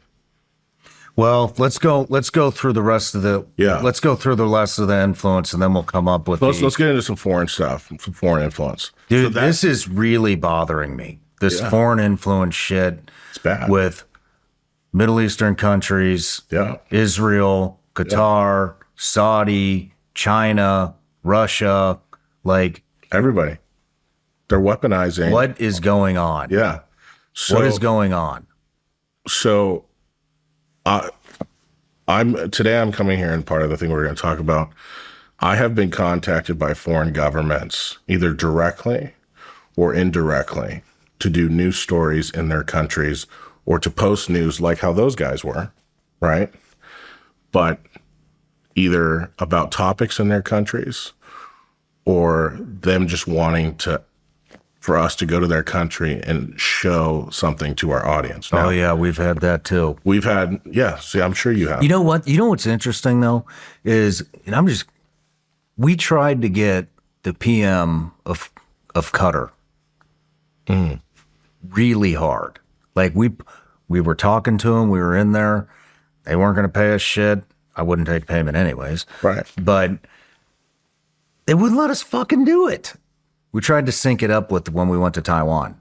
We thought it'd be a great, pit stop on the way home, hit Qatar, but they didn't go for it. Why? Did they tell you why? Or they just didn't respond? I can't remember. It was, it was. So we've had foreign governments literally reach out to us. Like when I say reach out to us, there's one I'm going to show you an example of today, and then there's one that we'll get into. This was a DM we got on Instagram from the UK government. Do you mind if I read it? Read the whole thing. UK Home Office. Hi, team. Hope you're well. The Home Office are currently looking to partner with trusted outlets and pages such as yourselves to increase awareness around the vital work the government and law enforcement are undertaking to keep the public safe from crime. This is the UK. As a result, we're looking to explore new collaborative opportunities to create authentic digital content with partners. If you feel appropriate, it would be great to discuss this in further detail over email or call if you're able to provide the best point of contact. Many thanks, Fatma, social media team, and Home Office. So that was a DM, right? And I couldn't believe how brazy that was. I'm like, they literally DM'd me off of the UK Home Office's Instagram. That's crazy. Mm-hmm. So I told Trey, who works for me, I said, Trey, I can't believe this. Just entertain it. Get it in an email. I want to know more. So Trey, being the wizard he is, right? He starts contacting her, and we got her to an email. This is her .gov.uk email. I can't wait to read this shit. UK, where people are getting their heads cut off with steak knives on bridges. Hey, hi, Trey. This is Fatma. I'm following up on the chat on Instagram. You've asked for more information on what our collab could look like. We basically work in different policy areas with topic you might be interested in talking about. These include crime and policing, migration, homeland security, and tackling violence against women and girls. Oh, because this must have been right after that one. So pause. This is the biggest issues in the UK right now that people are pissed about, that there's a lot of division over: migration, illegal migration, violence against women. Those protests have been all cooking over this. And also the crime. So what's interesting is this woman. Can I finish reading this? Go. I've outlined below what we would be able to give you access to, and more broadly, what working together could look like. Ministerial access, exclusive interviews and sit-downs with our ministers, exclusive clips, Home Office, digital lobby. Offer you embargoed press notices, operational footage, exclusive digital clips, a chance to cover a Home Office breaking story as news breaks, access to trusted voices. We could potentially look at setting up exclusive interviews with trusted voices. We regularly take media on operational opportunities to cover a breaking story. For example, this includes immigration enforcement raids, illegal working, police raids, case studies, and influencers. Offer access to influencers we work with in our policy areas or be a part of our work with them. Offer access to case studies. This also not an exhaustive list. We're always looking for new opportunities to collaborate. Let me know if you have any questions. Do they offer you any money? We didn't get that far. That was the last email. I just wanted it on email. Okay. But my brother who works for me, and I don't know, they said that they have a screen they could put it up. Mm-hmm. He did some digging. So it turns out that lady, Fatima, works for a migration organization that promotes people migrating. And I don't know do you have a screen? Is that a thing? They'll okay. Yeah, so they'll throw it up. I could find it, but essentially, I'd like to read it to you. So she works for a company apparently called Migration Jam. And Migration Jam is a migrant-led collective utilizing the power of ethical storytelling and intercommunal dialogue to counter the mainstream negative narratives about migrants and refugees. She also works for the UK government. Okay, that's her. This is on Google. You can go look her up. And she, it says that she's a Yemeni entrepreneur, whatever. My point is this. She's contacting us to potentially go to the UK to do a story. Okay. Some people might not have a concern about that. I think that's morally wrong. For a foreign government, whether it's an ally or an adversary, to reach out to a news outlet and not only say, we want you to come here and do a story, but here's the topics we think you should talk about, which are the big issues right now in the UK that are being talked about in the US right now. You have to ask yourself, why would the UK want to target an Instagram account that's US based, that has almost 1.6 million followers, to talk about the UK's problems? It is interesting, isn't it? Why do they give a shit about the narrative? I mean, are there, maybe a little out of scope here, but I mean, I don't see much pushback from the citizens of UK. Do you?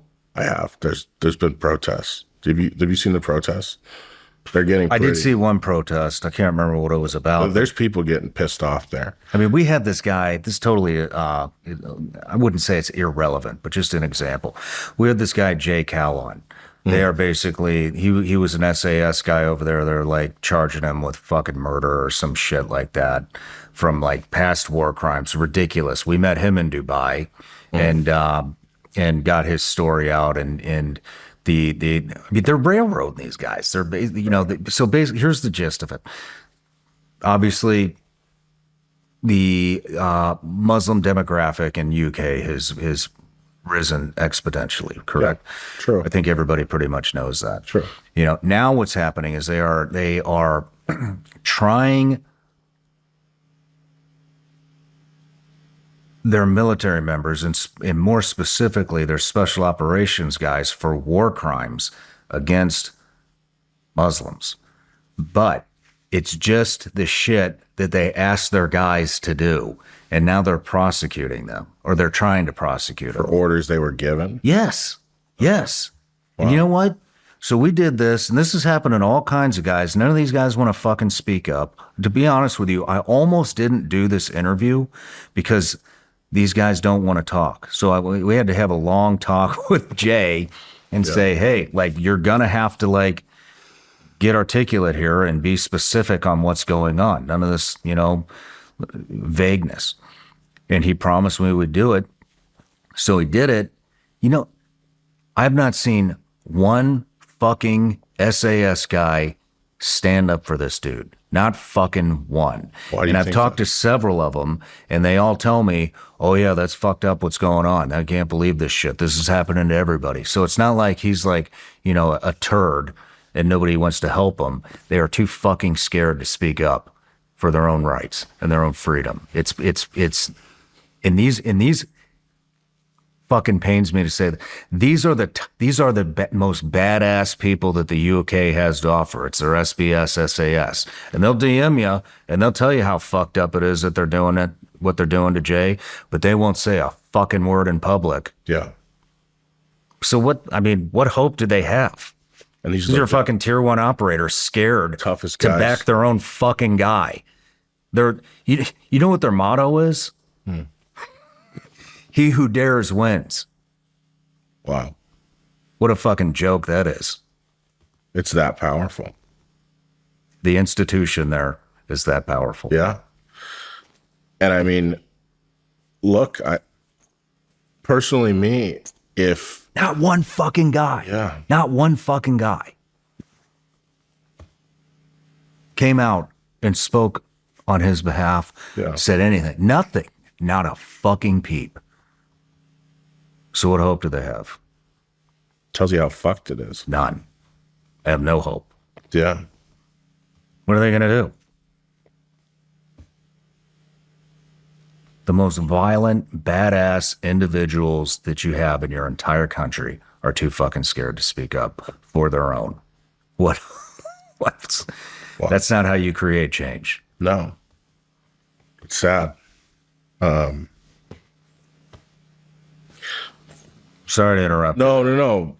It's good that you said that. But like, so this is, some people might watch this and say, well, this is an ally that's just wanting to do this. I don't give a fuck. This is totally unacceptable. Let me tell you something. If it's okay for them to do it, is it okay for China to do it? Is it okay for Russia to do it? Is it okay for Qatar to do it? Is it okay for Israel to do it? Why do you think, I mean, just UK specifically, why do you think they give a shit? I mean, their citizens aren't rising up. Maybe, okay, they did a protest. I wouldn't say they're rising up, but there is definitely right now a wave being created because there are some people that are pissed off and there are some protests that are getting bigger. And there's a big push around Nigel Farage. That'd be an interesting person for you to talk to, actually. There's people in the UK that aren't happy. People are getting locked up. Have you heard about, and I'm not well versed in it, but there's this big online debate that the UK is now arresting people for speech. Oh yeah, I've seen. There was a comedian that got arrested and tied up in it, and Joe Rogan was speaking pretty passionately about it. I think what they're arresting them for is inciting violence. I think that's the terminology. That's dangerous. That's a dangerous road you're going down. And going back to that email, it's very interesting how they were very specific about certain topics that are big issues in the UK right now, and they want to portray it to Americans. The question is, like you said, why do they want Americans to know? Why do they care? Why do they care what we think? Interesting. There's been people in the U.S. that have been openly talking about the problems in the UK. Elon Musk has brought it up a couple times. Donald Trump's been asked about it with Keir Starmer, the prime minister, next to him, and he says, well, we'll have to look into that, or I hope that's not true, or, So it's coming up. So I would assume they're trying to somehow control the narrative in the U.S. to pipe it down, maybe, or to show that it's not as bad as it's being portrayed, or I don't know. What do you think the motivation is, though? I mean, they have no problem talking shit about the U.S. pretty much nonstop. I mean, you go to Europe, they all fucking hate us. Not all of them, but a lot of them. They can't stand us. So what do they give a shit? Your guess is as good as mine. I mean, I'm not going to tell you what because I don't know, and maybe she can come on and tell you. It'd be great if they'd show up. Well, we got her email now. Yeah, now ask her.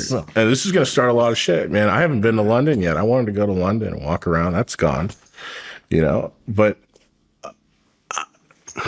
I don't know. I don't know why.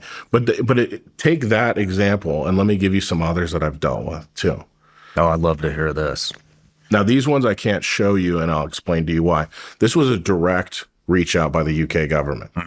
At the end of her email, she says, I can't share it. If she wants to sue me, let's go. If the UK government's going to sue me, that's a badge of honor for me.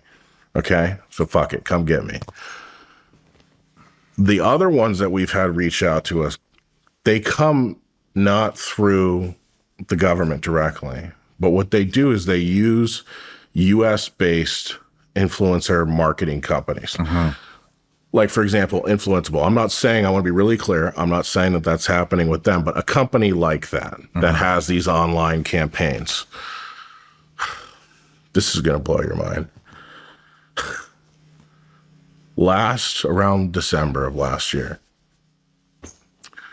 we got contacted by a US-based influence marketing company that offered us $25,000 and the potential to make up to $40,000 to do a story. First, they said it's in a country, very broad.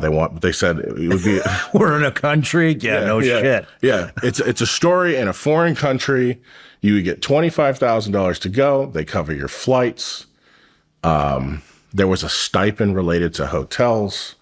You know, it was very, and the topics that were going to be discussed, you would talk about infrastructure of this place, you would talk about daily life, and you would talk about, just the history of where you were going. I said, sounds interesting. $25,000. Where the fuck is this? You have to sign this NDA. You have to sign an NDA before they even That's fucking how tell these you where it is. guys, well, you sign 2 NDAs. The first NDA you sign is to even talk to them. Okay. Because they don't want to be exposed. And then they say, if you're interested in this, we'd have to disclose to you some information, sign this too. So I signed 2. I'm going to break one of them here, but I can't break who the US based company is because I know they'll sue me. We got contacted by the Communist Youth League of China. The Communist Youth League of China. Yes. That's what we were told who they were. Okay. Now, what is that? It's very interesting. And it's to this day, Sean, it doesn't even make sense to me because how I understand what the Communist Youth League of China is it's like a incubator to create new Chinese leaders in China. So it's very bizarre to me that that's who they said this was for. But this influence marketing company said, long story short, we want you to go to China, specific city. I can't even pronounce it right. It's like Chongqing, China. Okay. Go there and you're going to talk about infrastructure. You're going to talk about daily life in China, and you're going to give some history about China. $25,000 to go, up to $40,000 based on the views that you generate from your content. So here's the thing, 2 things. I would never go to China because you said you followed us during COVID. You probably remember we were posting all the videos out of China when they were locking people down. I have a feeling if I arrived in China, the second I get off that plane, I'm going to be in some shit. Seriously. I'm confident that This is a great ransom tool also, by the way. It would be a great scam. If you can get fucking influencers to do this shit for $50 like that one email I just read, I mean, 25,000. great way. Human trafficking. Done. Easy lure. Exactly. So, and like I told you, I'm not motivated by money, but this was so mind-blowing to me. I wanted to know more. So I entertained it a little bit. And it came down to the point where this marketing agency that's based in the US was like, you guys need to make a move on this now because there's a lot of people that are getting this offer and you either go or you don't. And I said, no, fuck you. I'm not doing this. Everybody that's watching this, go on Instagram right now and type in Chongqing, China. Do you know how to spell it? I don't, but I think I have it saved in my notes. Yeah, I realize why you can't just say it, but it is. Just type it in and you see it right off. You see it right off the bat. There are shitloads, Sean, of videos talking about the infrastructure in Chongqing, China, or however the fuck you say it. And I want to be very clear. This is from my lawyer. I can't prove these people took that deal, but everything a lot of them talk about is what I was told to talk about. And it makes me wonder, there's a couple questions to that. Why does the Chinese government want people in America to know about a city? Why do they want people to know about the Chinese infrastructure? Why do they want people to know about daily life in this city? Your guess is as good as mine. But They need Chinese sympathizers inside this country. That's why. or are they trying to tell people that what you've been told about China and America is not true? For example, something that I noticed, like we have on our Instagram, our comment section is pretty notorious. I don't know if you ever read our comments, but they're fucking hilarious. Great shout out to the comment section. But there are sometimes when we're talking about China, something that I constantly see, and I'm not saying it's true or not true, is people will downplay China's advancements. That Chinese jet is shit. You know, it's a copy of an American one, or they make shit, or this and that. And I've been thinking about this. Why did they want this? And maybe what they're trying to do is they're trying to get at that narrative that everything in China is just a ripoff of the U.S. and it's shit. China makes shitty products. You know, and these videos of this city will blow your mind. I don't know any American city that looks like it. They got one of the guys, they got fucking trains going through buildings, and roads are moving, and the infrastructure looks crazy. And I don't know what, but I don't know the reason why they want that, why they want Americans to see that. And what scares me more, Sean, I've given you 2 examples of foreign governments coming to me either directly or indirectly. What else are they doing? What else are they doing to other news influencers? What are they pushing? There was another perfect example, Tenet Media. Did you ever hear about that? No, I don't think so. Just to synopsize it really quick, under Biden's DOJ, they busted this company that was paying influencers to push pro-Russian talking points about the war in Ukraine, paying people millions of dollars. Millions. But same thing. What did Russia do? Did Russia go straight to the influencer? No. They used these Marketing U.S.-based brokers that are the in-between, and they're going. I think the case is still going on. The chick who's in it, she's fucked. And she was in on it, allegedly. I mean, it hasn't been proven yet. And they were paying these influencers millions of dollars. Now, to these influencers, like Tim Pool was named in it. Benny Johnson was tied up. Oh, I do remember this now. Yeah. Okay. I do remember this. So listen, though. To their argument, they're saying, well, we didn't know that the Russian government was doing this to us. If you believe that, which maybe that's true, maybe it's not true, it could make sense that they wouldn't know. Because why would the Russian government, you were in the CIA, why would the Russian government want influencers to know that they're being paid by them to talk shit on Ukraine? These guys are already so loud. They can't keep their mouths shut. Right? So I actually would maybe believe it, that they had no idea. And none of them were actually charged under Biden's DOJ. Yeah. So there's that. There's talk. I haven't seen it directly to me yet. There's a lot of in the news that Israel is paying influencers. I do know that it's a fact that one of Donald Trump's former campaign advisors is listed now as a foreign agent on FARA. And he is working with Israel to, and this is all, you can Google it and read about it, to change the narrative about Israel online.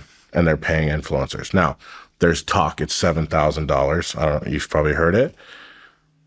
I haven't seen the $7,000. I would be happy to show you today if I got it. But I do know that they're paying influencers to push back on rhetoric related to the war in Gaza and Israel's image. And this gets to really the crux of the problem.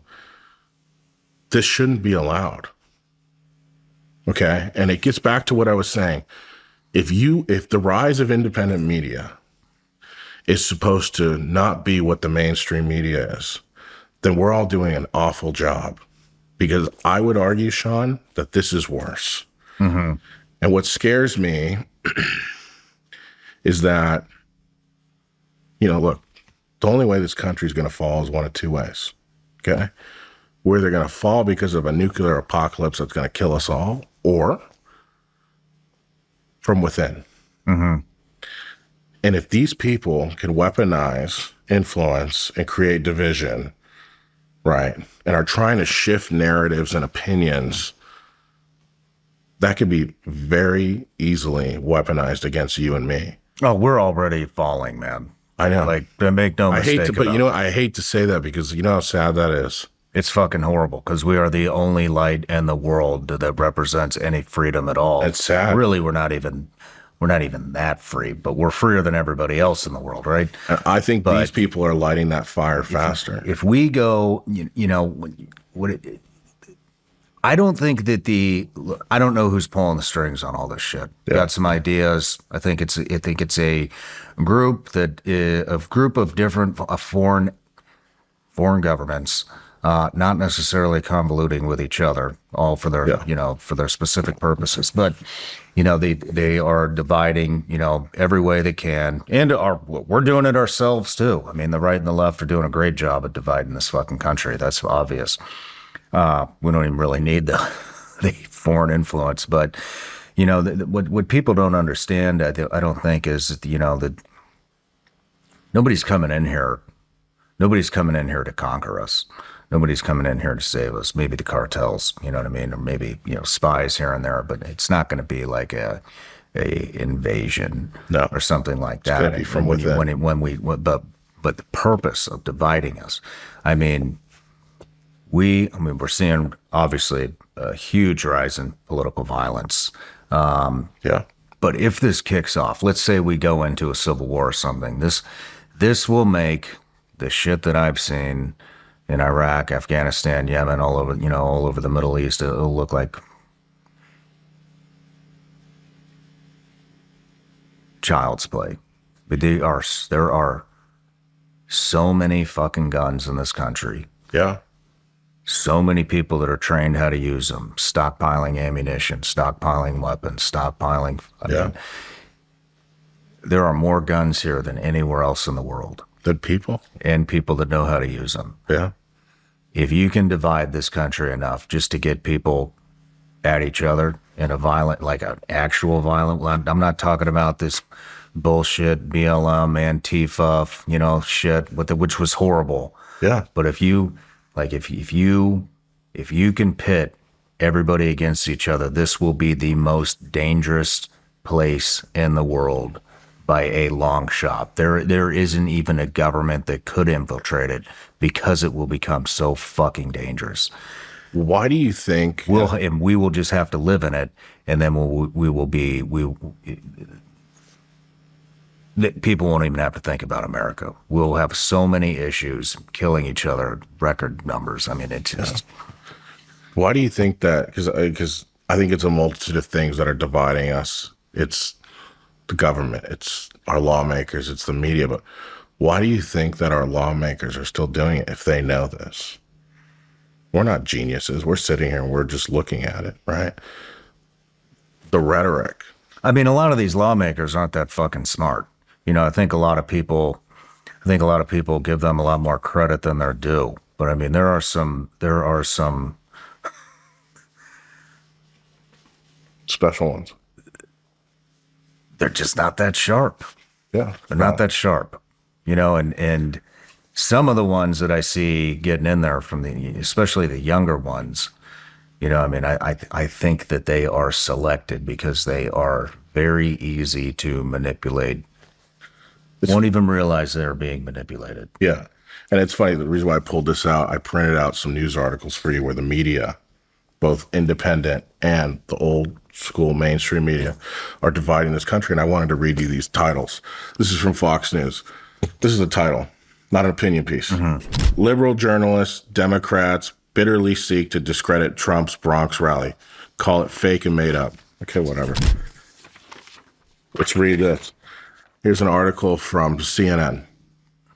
Or excuse me, this is MSNBC. Trump is threatening to declare war on the American people. Literally. That's a title. Mm-hmm. Okay? It's better. You mean the only thing that people actually read?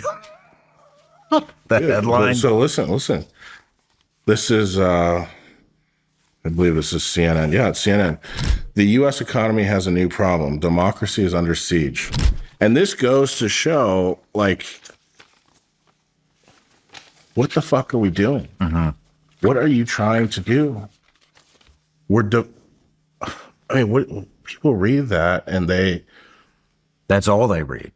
Right, because they get stuck in their echo I would chambers. bet the vast majority of people in this country do not read past the headline. They all Maybe lie. a few sentences. They all lie. Yeah, this is something I wanted to show you too.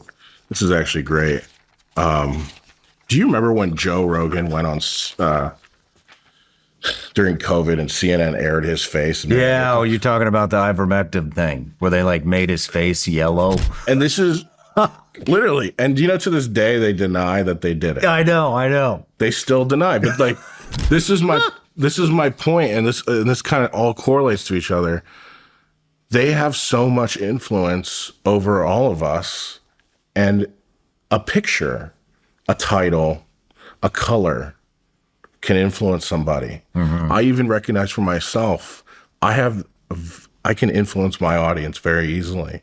I think what makes me different from a lot of other people is I'm level-headed and I'm sick of it all. I hate to use the word hate, Sean. I'm sick of the left and I'm sick of the right because I see through it all. I have this analogy I tell people, every 4 years, we elect a new government, right? Essentially, we get a new president.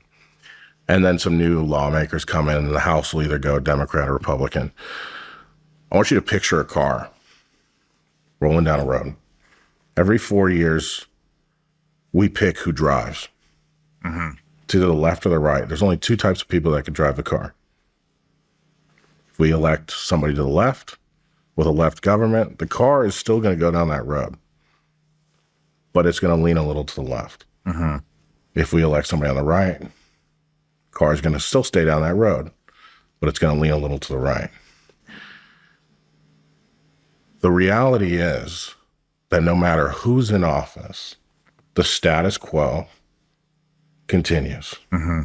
People in this country are hungry for change, Sean. Oh yeah, I mean we're talking about foreign influence. I mean, have you seen that APAC advertisement? Yeah. Pull that shit up. It's pinned to the top of their X profile. You think that's helping anybody? Oh, man.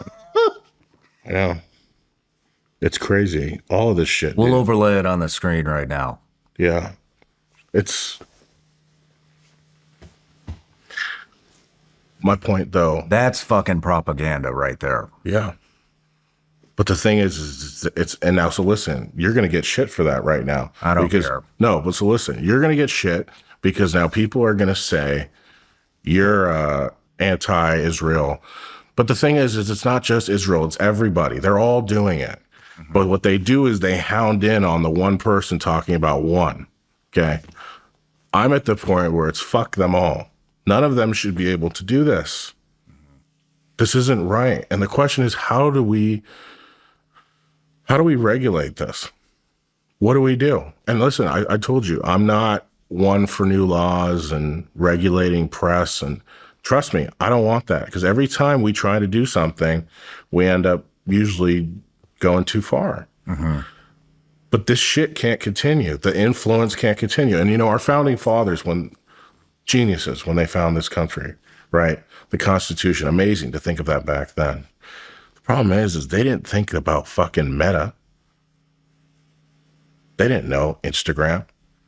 They didn't know how it could be weaponized. They were thinking in the moment. And the problem is we're so fucking divided now that there's no way that I see that we can address all these things without... I think about this all the time. And the only conclusion that I've come to is you have to just lead by example. You have to show that you can have a fucking conversation with somebody that you disagree with, and it can be a cordial, nice conversation. Yeah. And I have a perfect example of this. I brought Gavin Newsom on, about 2 or 3 months ago. Got obliterated by my audience. They were so fucking angry that I had him on. Gave him the right? gun. I don't agree with much of anything that guy says, but we had a nice, cordial conversation. It was a great experience, and and when I took that interview, I wanted to show, hey, we don't have to fucking hate each other just because we disagree on everything. I think a lot of the things that I've seen going on in California, you live there, I don't go there because, but I think that a lot of the things that have happened there are disgusting. But I wanted to show that I can have a conversation with somebody that I don't agree with, and I don't have to hate them the entire time. And I want to, you know what fucking came of this? We had a awesome discussion about psychedelic therapy and what it's doing for veterans. Traumatic brain injury, PTSD, addiction, all this stuff. We had a great discussion about that on the show. Yesterday, Gavin Newsom just signed a fucking bill in California that is pro psychedelic therapy. I literally just saw it right before I came down here for the interview between me and you. I haven't even read the whole thing yet, but I texted him and I said, "Man, this is really good to see. Thank you." And he said, big part of that was that discussion we had on your podcast. Yeah. You know what I mean? And so that's what I'm saying here is you have to lead by example, because we can't penalize people. That's an infringement on free speech. That's an infringement on capitalistic society. Right. All you can do is be the person to set the example. And that's what I wanted to do with that interview, is set an example. And look, I set an example. Everybody fucking hated me for it. But look, now there's policy that's happening that's benefiting people that are struggling with traumatic brain injury, PTSD, are veterans, rape victims, addicts. Addiction is obviously a fucking massive problem in California right now. Yeah. I think that's the only way to solve the opioid, fentanyl, heroin epidemic is through psychedelics. And look, it's coming to fruition. Right. 3 months later, after two people that are on complete opposite sides of the spectrum have a discussion, and he's implementing that in his state. That is fucking cool. Yeah. That's how you fucking make change. Yeah, and all those people giving you shit, you know what? I would tend to argue they're stuck in those echo chambers. Exactly. That's the problem. And you know what? Get out. Go listen to something else. Go challenge your thoughts. Because if you get stuck in these chambers, you're just festering in the shit, and you might miss something. Also, too, it goes back to what I said. We got to get back to the place where we're treating Americans like Americans again. You might not agree with Gavin Newsom, right? But guess what? You were able to sit here and talk to him as a neighbor. And we got to get back to that. We have to, because if we don't, like you said, it's going to get nasty. And it's the conversation nobody wants to have, but it's true. Like, we can't allow this to keep cooking. Yeah. Yeah. Do you have any ideas? I've had one idea, but how do we it goes more into how do we break this two-party system of bullshit. Attraction is better than promotion.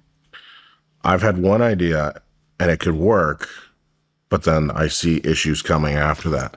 I think we need somebody to run for office that picks a running mate that doesn't agree with them. But I don't see that happening. But they don't have to come as a complete surprise. Like, Sean. Because the RNC or the DNC. We take a Republican and we take a Democrat and we put them together. And the one thing, they might not agree on everything. But that's the whole point of our government. You have to compromise.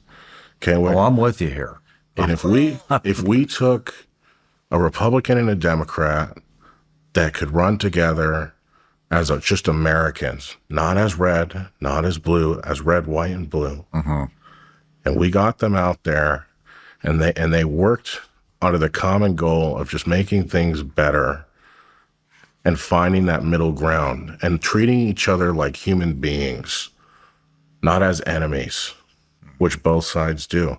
That's the only thing I could see fixing it. But then the next issue is, well, now you have Congress and the Senate is controlled by Republicans and Democrats. All it takes is a bunch of them to agree on something and impeach your ass.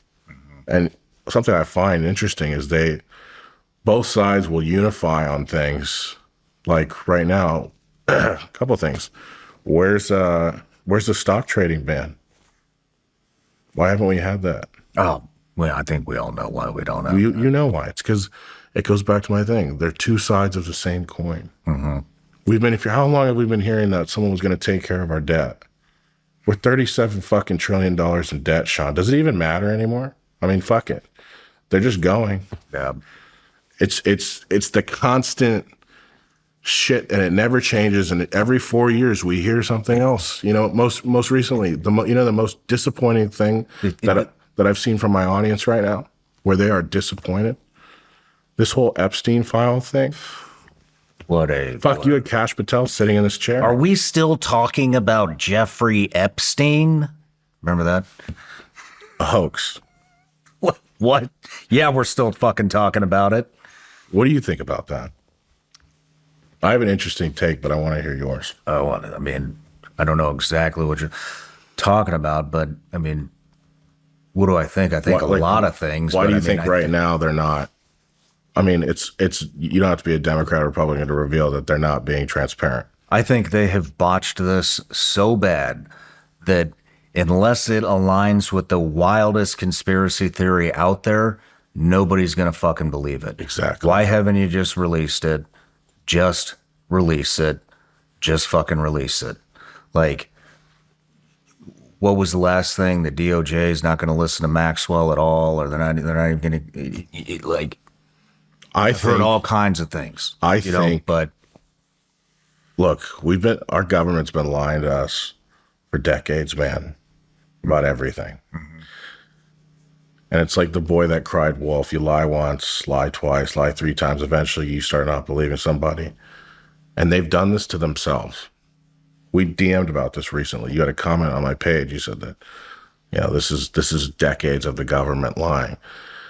I think what's happened with this whole Epstein thing, I think there are parts of it that are true. I don't doubt that he trafficked women and there are people involved, and not even women, girls, teenagers, disgusting shit. But I often wonder, has the theories that are out there, have some of them been cooked up by maybe a foreign government that wants to sow more distrust? It's definitely possible. In the government. And then the question is this: we're all expecting all these big names to be in it. And what if that's not, what if our expectations are here and what we believe, what's actually there is here? Mm-hmm.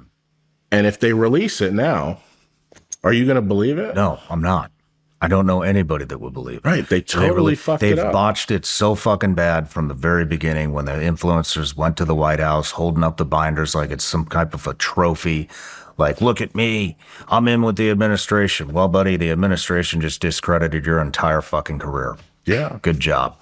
And but not only that, then it was, the comments. Are we still talking about Jeffrey Epstein? Yes, we are still talking about Jeffrey Epstein because you ran half your fucking campaign off getting these files released. Of course, we're still talking about Jeffrey Epstein. Then, fast forward, then there was the footage. They released the footage, but there's a blip. And it's like, dude, are you fucking serious? Are you shitting me? And you're going to release footage with its missing fucking time? Like, yeah. Get the fuck out of here with that shit. I know. And you know what's crazy? This goes back to, remember I told you about the Russian saying that he was concerned for me and he was talking about my reality in a different way? I often wonder, this is the stuff he was talking about, this kind of shit. This is the kind of shit we're told that happens in Russia, where there's minutes missing or people falling out of windows and people dying and all this crazy shit. And it's right in front of us.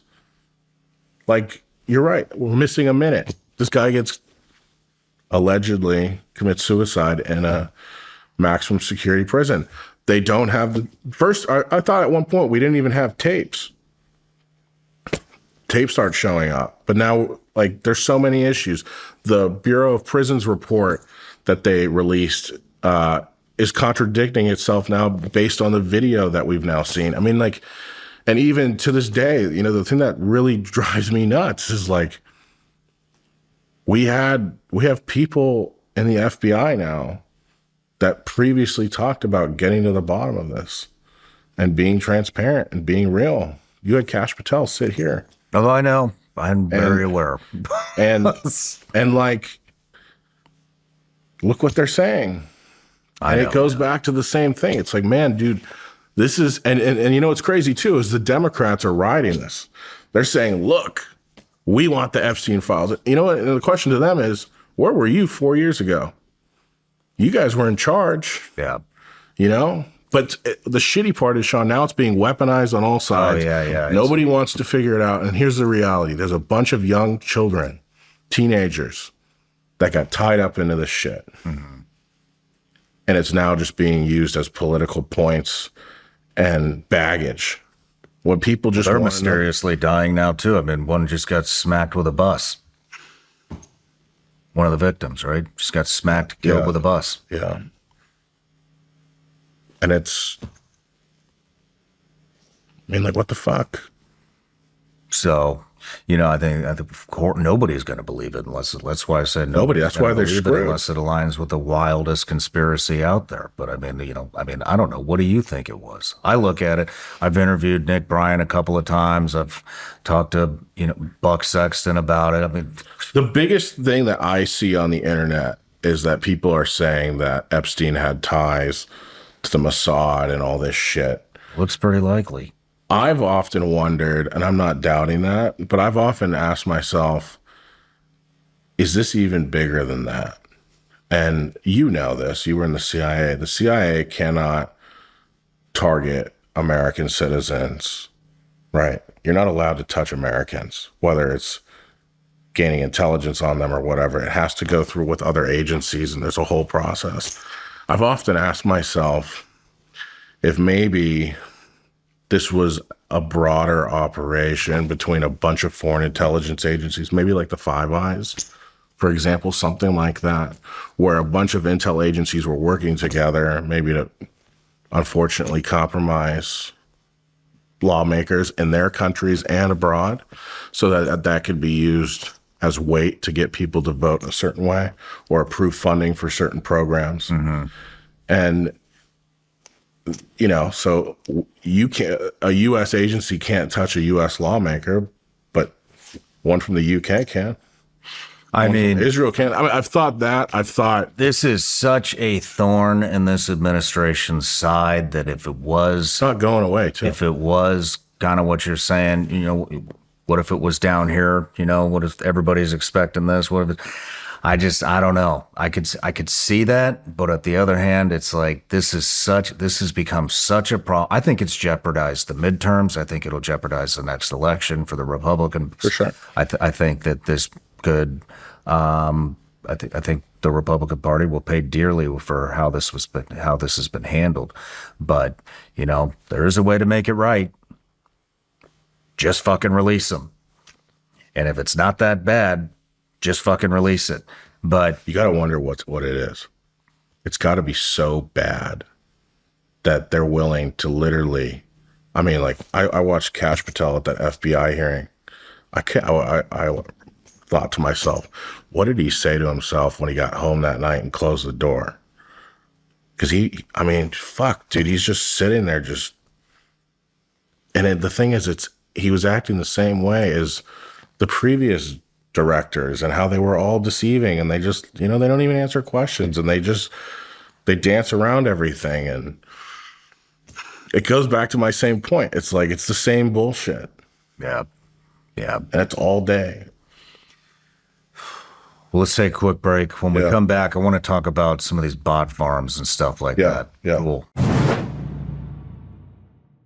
Hey folks, our friends at Tractor Supply have always stood for community, for neighbors helping neighbors, and for the people who keep life out here moving forward. And at the heart of every community are the heroes who serve, the veterans, active duty military, first responders, and the families who stand beside them. These are the folks who answer the call, who protect, who sacrifice. And Tractor Supply believes that deserves more than just a thank you. That's why they created the Hometown Heroes program. It's their way of giving back in meaningful, everyday ways. As a hometown hero, you'll enjoy special perks through Neighbors Club, like earning rewards on every purchase, free trailer rentals and delivery, and exclusive savings on holidays that honor your service. And the best part? Once you sign up and verify through ID.me, it's automatic. No hoops, no hassles. So if you or someone you love is a hometown hero, visit tractorsupply.com/hometownheroes to learn more.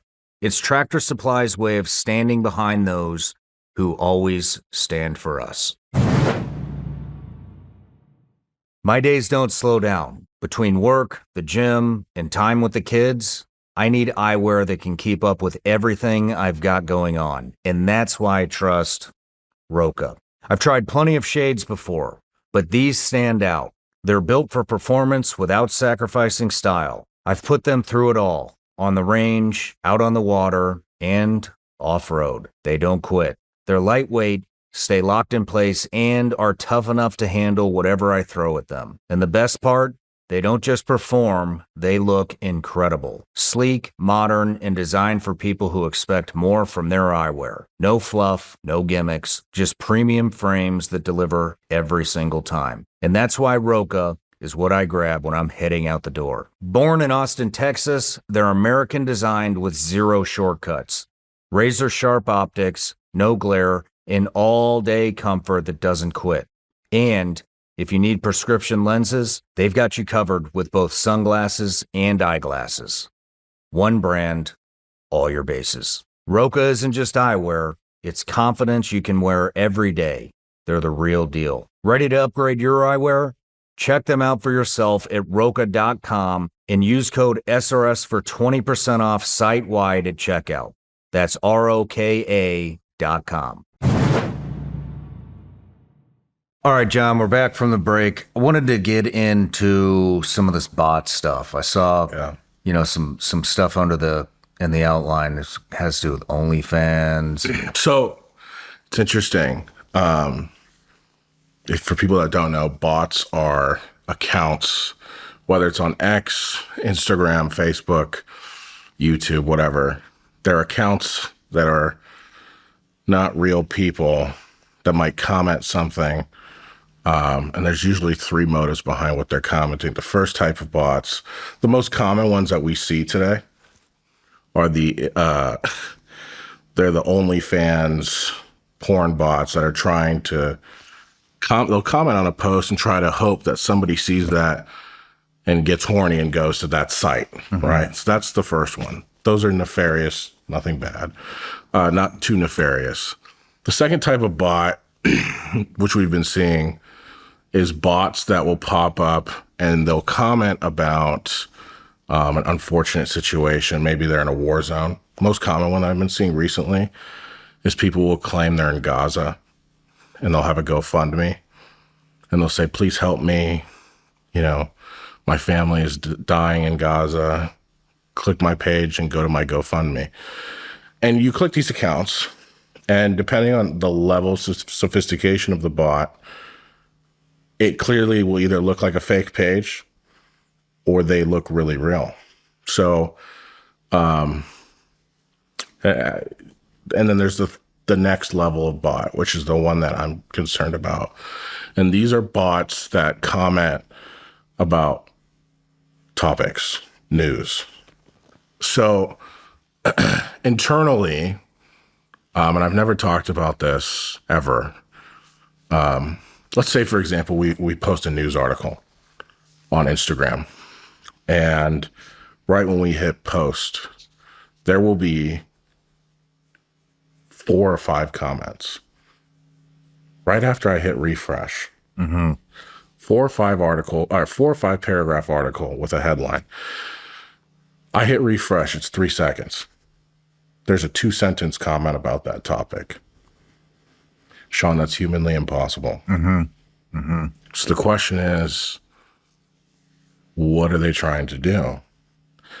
We have restricted on our Instagram approximately 1,000 accounts. Restricting means if we find somebody to comment something so fast, and we're not talking a word, I'm talking sentences within a second or two, that means you're a bot. Yeah. There's something that's not genuine about you. And we've got about 1,000 accounts over the three years that we started doing that. And what scares the shit out of me, Sean, is when I look at those accounts, some of them clearly look fake. I have found accounts, Sean, that look like real fucking people. To the point where,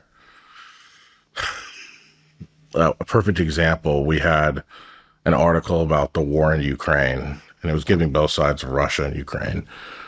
And this guy comments 3 sentences within, I'm talking seconds, about how Ukraine, something about Nazis in Ukraine or whatever. And I'm like, this is humanly impossible. Click his profile, look at him. He's tagging his wife in pictures. Click his wife. His wife has an account, 600 followers. Oh, wow. Yeah, dude. Wow. These are sophisticated bot networks that have been set up by foreign actors. And this isn't new, okay? But a lot of people don't realize this. Like every couple months, Meta will come out, or Microsoft does these reports where they'll say, we identified all these bot networks, and then they start shutting them down, or Meta will announce they took down 5,000 accounts or whatever. But people don't understand the scale of it. So you might read a news article, you might read a headline, and then instead of reading the article, you just go to the comments to see what people are saying. They're trying to influence how you think in a comment. Now, the crazy thing is you might be arguing with somebody that's not even real. Yep. And they're gaslighting you. You were talking about that you got shit for having Gavin Newsom on here. I wonder how many of those people were just maybe not real people that were just trying to divide. I'm not saying they all Sure, were. there's a ton of them. Yeah. And what they do is they're trying to stir up shit. The funny thing, because we've restricted some accounts, we'll have, and I'll show you how it looks, but it's basically, I can see their comment, but nobody else can see it, and I have to approve to allow it.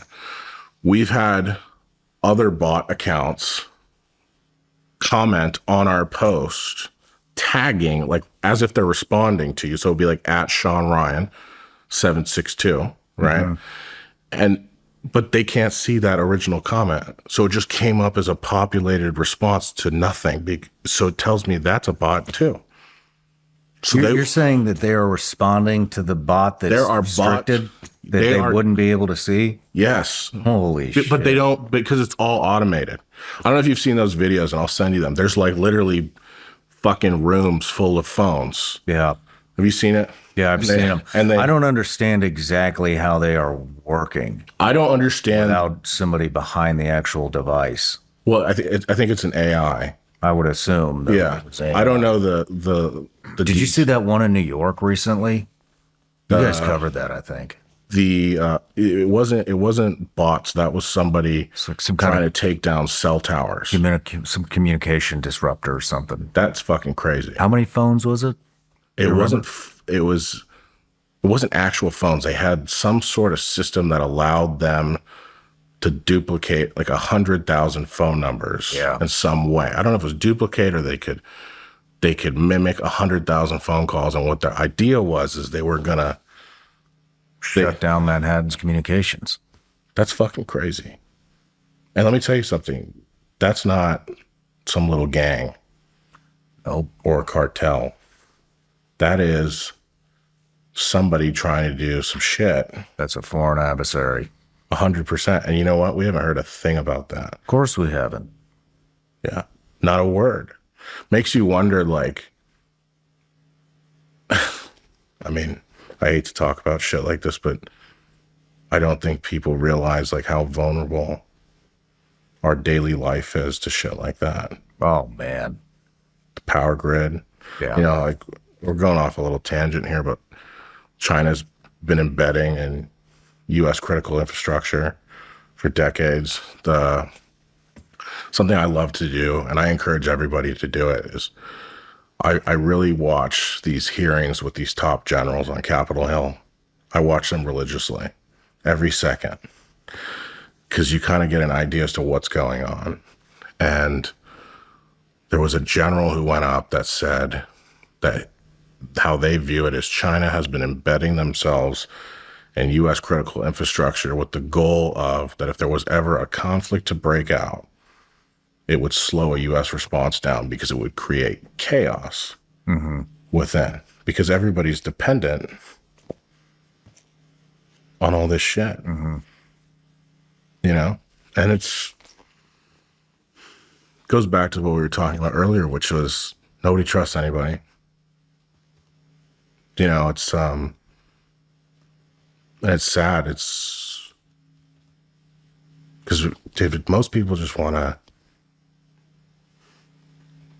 just grow up. Sorry, I get emotional because it sucks.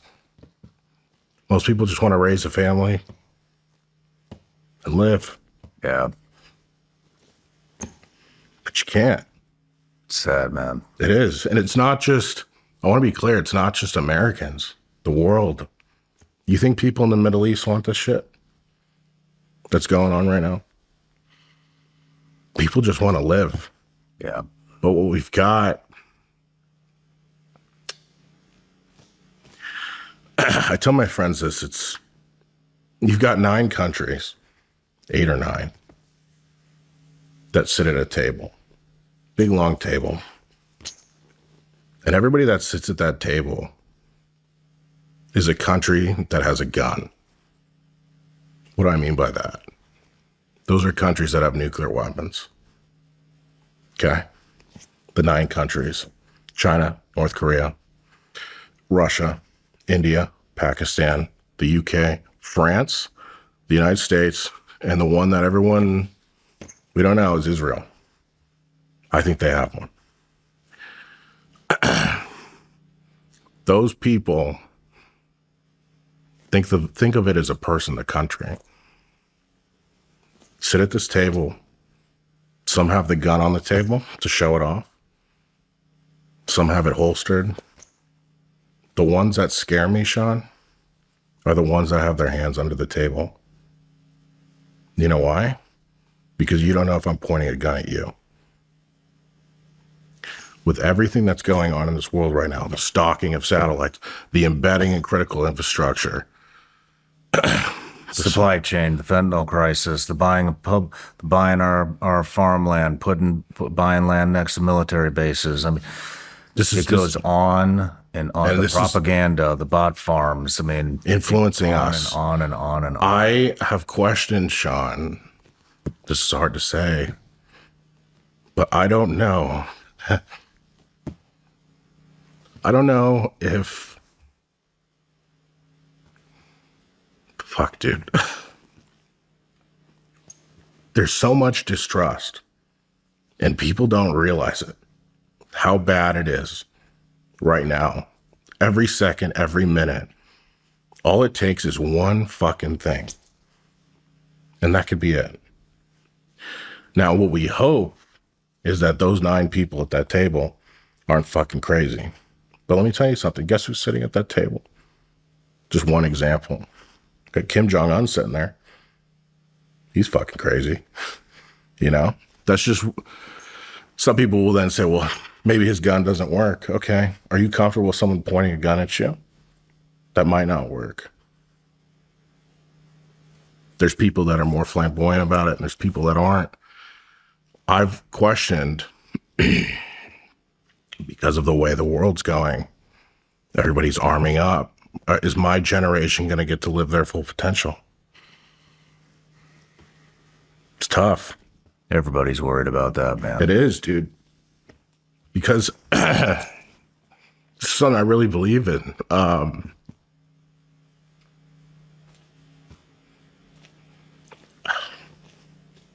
Dude, people just want to live. Like I've heard you talk about you went to war for what? You have your feelings. You were wondering why you were out there. Same thing. We're totally off topic, but how far are people willing to go? And I don't know. I really don't know. But based on everything I'm seeing, dude, it's fucking crazy. It's fucking crazy. And we've got to get... the thing is how do we even fix that? There's so much distrust. Everybody's spying on everybody. Everybody's embedding in each other's shit. It's a clusterfuck, dude. How do you fix that? Right now, The only fix to that we've been using is deterrence. That's okay. We're making all this shit and hoping we never have to use it. And what's fucked, Sean, is if we want to stop, they won't. Same stuff with like AI. Look at this AI shit right now. It's being weaponized. Has to be. Right? We don't have an option. Because if we don't do it, China's going to do it. Yep.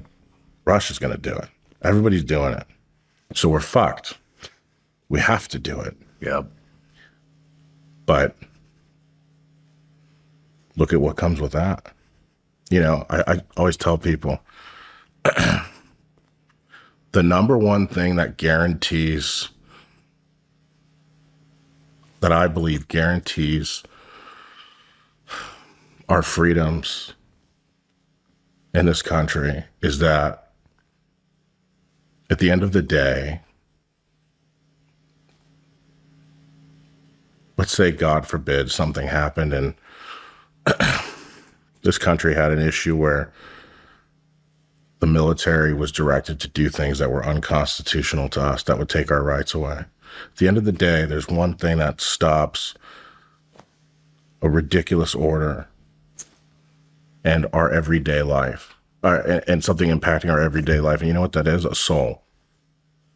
Okay? If a soldier, at the end of the day, that they have a heart, they have a soul, they have a mind.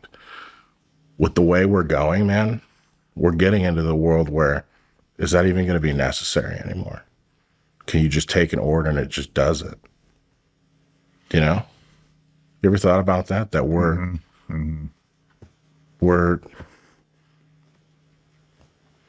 we got all these countries now that are using robotics and they're arming all these robots. Fuck, could you imagine what it would look like if one of these countries had a coup from within? With AI? What the fuck does the world do? And all these AI wizards and tech guys. I'm not a tech guy, and these guys might dog on me and say this guy has no idea what the fuck he's talking about. Okay, cool. What's your plan for that? Well, it can never happen. How?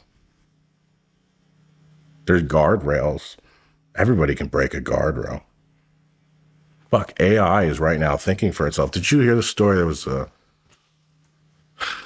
I think it was, I don't know if it was Google or who it was. They had to shut down an AI that they were testing because they told the AI that they were going to shut it down, like, because it wasn't working well, and they were kind of just egging it on, and it threatened to blackmail one of the developers. Was that real? I couldn't tell if that was real. I read it was real. Bullshit.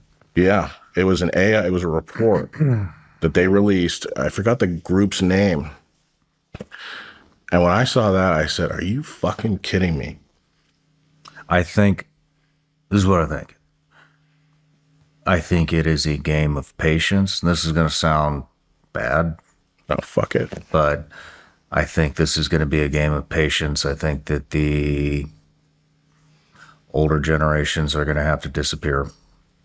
You know, it's a matter of time. Just everybody fucking dies, right? I think the older generations, as they start to die off, you know, I think because the younger generations are more in tune with what's going on. At least that's my view of things. I think they're sick of it. They see the AI. They have total, complete distrust in mainstream media. They don't trust any of the government institutions. Then you have the older generations that they can't wrap their head around the fact that the news outlets that they've been watching for 75 years are fucking lying to them and likely have been the entire time. Yeah. You know, that their entire world has been flipped upside down, and they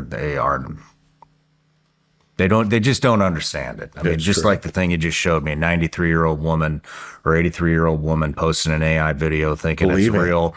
And then under all the comments, those people all think it's real too. I mean, it's very unfortunate, but you're not going to reframe, you know, 65 years old plus. You're not going to reframe that mind. It's just their entire world has been flipped upside down. Tech is just advancing at a rapid pace, and they're not going to get it. It's crazy where it's going. I think that, you know, I think that the younger generation's more in tune with this, you know, probably millennial generation and down.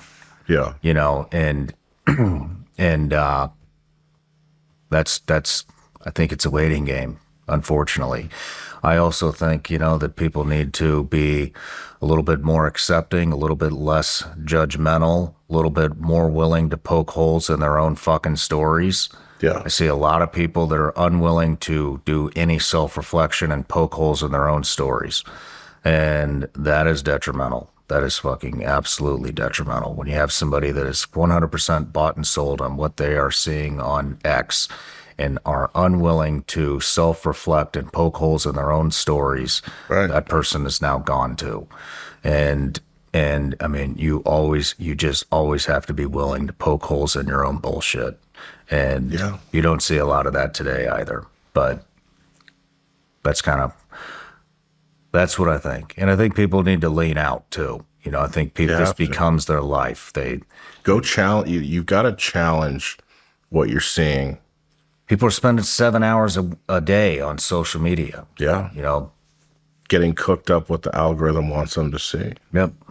Yeah. And It that's just pigeonholes you more and more and more and more. The more time you spend on it, Right. the more it learns about you, and the more crazy you're how fed. much power that is. Yeah. You can literally move somebody to do anything. But it has no power if we go back to human connection. Can we get there? Honestly, I've thought about that. I don't know. Remember the days where when I grew up, I didn't really tell you much about when I grew up, but I remember the days, man, you would go knock on your neighbor's door to play with them and shit. Do shit like that, play soccer. Yeah, stuff still goes on, but remember the days where you would actually like make plans with your friends and hang out with them and go, all that stuff is like, and those were like private moments. Now everything has to be publicized and thrown on social media. And it's weird how, like, man, our childhood, what it was and what it is now, it's just different. But I do see that there's a drive among some people to try to give their children that are being born today that same childhood, away from the iPad, not giving the kid the iPad and the bullshit. It's happening all the time, man. I just had Trey Stevenson, co-founder of Anduril. These kids don't have any devices. Really? Major tech guy. See how sad too. I was at a dinner recently, and it was an older woman, maybe in her 90s, and she was sitting there with her two, I would assume they were her grandkids, fucking stuck in the phone while she's eating. Oh, man, I see it all the time. And, I thought to myself, like, fuck. And I mean, we're all on borrowed time. Those kids will grow up and they'll regret that. Those moments that you're just fucking stuck in some little virtual box. Yeah. Yeah. Yeah. Sucks, dude. It's pretty sad. But there's a lot of good stuff going on in the world too. Yeah, you gotta look both But you'll never see it if you don't lean out of digital. But get out in your fucking community. Touch Not grass. everybody hates you. I see it all over this town. Yeah. So, well, hey, as we wrap this up, Yeah. and you have been judging media outlets, big ones, small ones, independent ones, mainstream ones, how do you think we're doing? I think you're doing a good job, Sean. And, you brought on Gavin Newsom. I'll be honest with you. I don't keep up with all your stuff religiously. Just because life gets crazy, man. Hey, I get it. I can barely keep up with my shit, but I catch one every once in a while. My brother, though, that's why he's here. He wanted to meet you. But I had this impression of you originally that you were more right-leaning. I don't know why. That's just how I absorbed it originally. And over time, as I listened to you, I've seen that I was wrong. And I think how I view you and what you're doing here is you're trying to have a real conversation with people.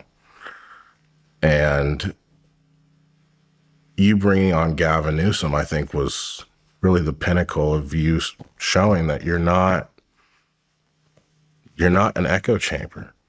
You're open to people challenging new ideas. I've seen some of your podcasts where you have somebody on talk shit on somebody else, and then you let that other person that was getting shit talked come on in. You know, and I think that's important and that's good, and you're facilitating that, and that's what I think we need. People need to be able to have a conversation again. You know, there's guys from the left and guys from the right that all have great ideas. Some of them are bad, some of them are good, but at the end of the day, we should be able to sit down and have a conversation about it. You know, I think that's what you're doing here. I think you're allowing people to come in here and open up and talk. Fuck, I mean, you've had some amazing guests. I told you, it's crazy I'm sitting here because you've had some truly top tier guests. Fuck, you had Tom Homan in his chair crying. It's a tough man. You know, you got me to tear up a little bit in here. It's just how I feel. You've had everybody from all walks of life, and you've even brought in people from different countries that maybe have some different views than what we're all told here. And I think that's important. I think you're truly someone that's independent, and you're kind of going down your road, and you're open to all ideas. And that's the same thing with me. We're both artists. We just paint a picture and put a bunch of color on it and let people figure it out. That's just what you've been doing. And I hope you continue to do that. I hope that you, you know, bring in people, you know, be cool. Something that we're going to do is I want to start bringing in Republican and Democratic lawmakers over for a dinner and talk about America while they cook some food. Wouldn't that be cool? That would be great. I think that would be sick. Have AOC and Marjorie Taylor Greene in the kitchen. That's right. Shit, I might get fucking canceled for that. Or like a Republic, you know, and cook a meal and have a conversation about America. And I think you're doing that on a much larger scale, bringing people in and having that conversation. We need to have more of that. We need to have less of the loud, noisy bullshit and more of just people connecting on a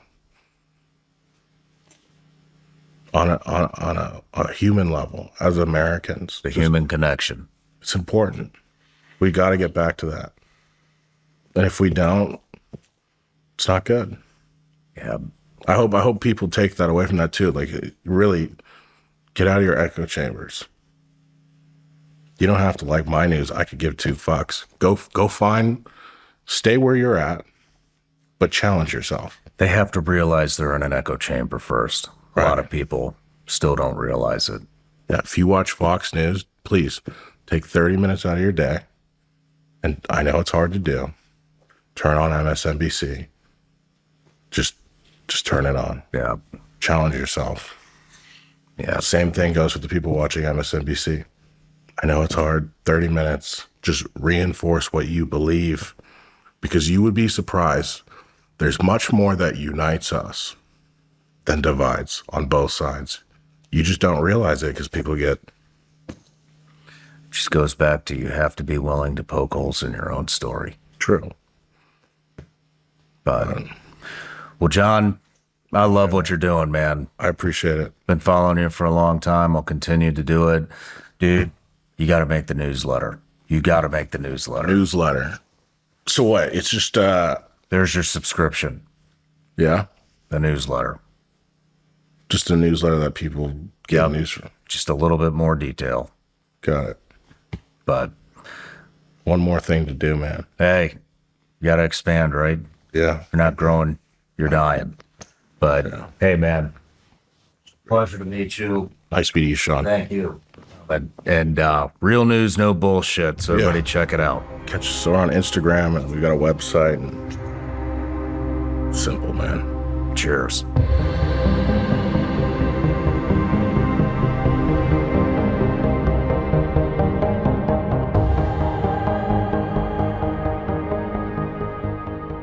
I'm Sean Ryan, former Navy SEAL, CA contractor, and host of The Sean Ryan Show. Much of my life has been dedicated to seeking truth and getting answers, no matter how uncomfortable the questions are that we have to ask. But in the age of the PSYOP, that search has never been more difficult.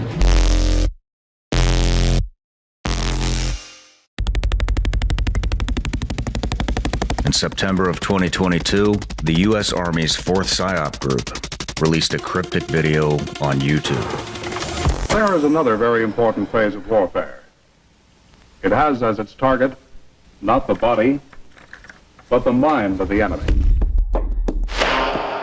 Between clips of troops assembling chess pieces and social unrest, phrases begin to appear on screen.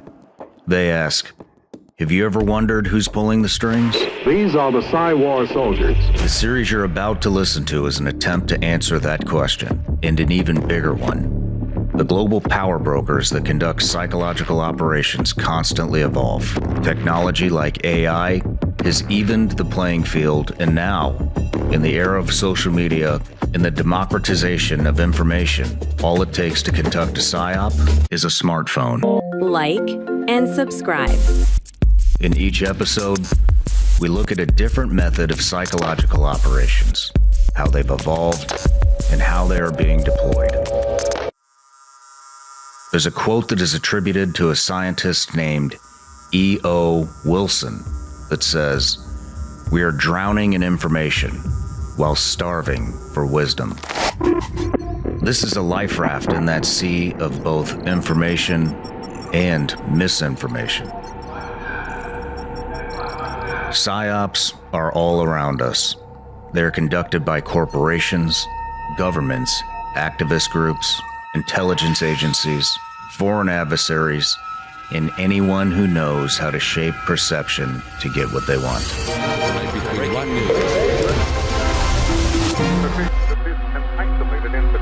The series provides an in-depth look at how these PSYOPs work, from conversations with whistleblowers, experts, historians, tech innovators, and more. We look at world events that are being shaped by highly constructed psychological operations specialists, and look at the terrifying possibilities of where this could all be headed. Along the way, you'll learn about everything from Russian troll farms, fake ghosts in the jungles of Vietnam, and mind control cults, to the CIA's involvement in Hollywood.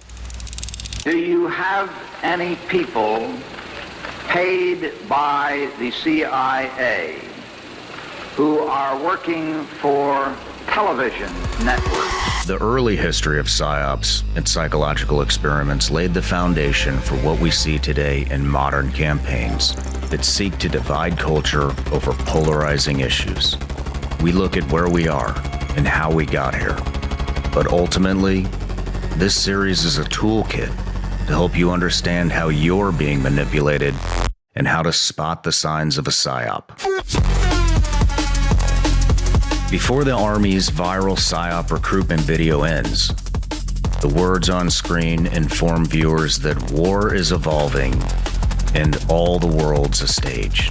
This series is a peek behind the curtain. Welcome to the PSYOP. Buy it today at psyopshow.com.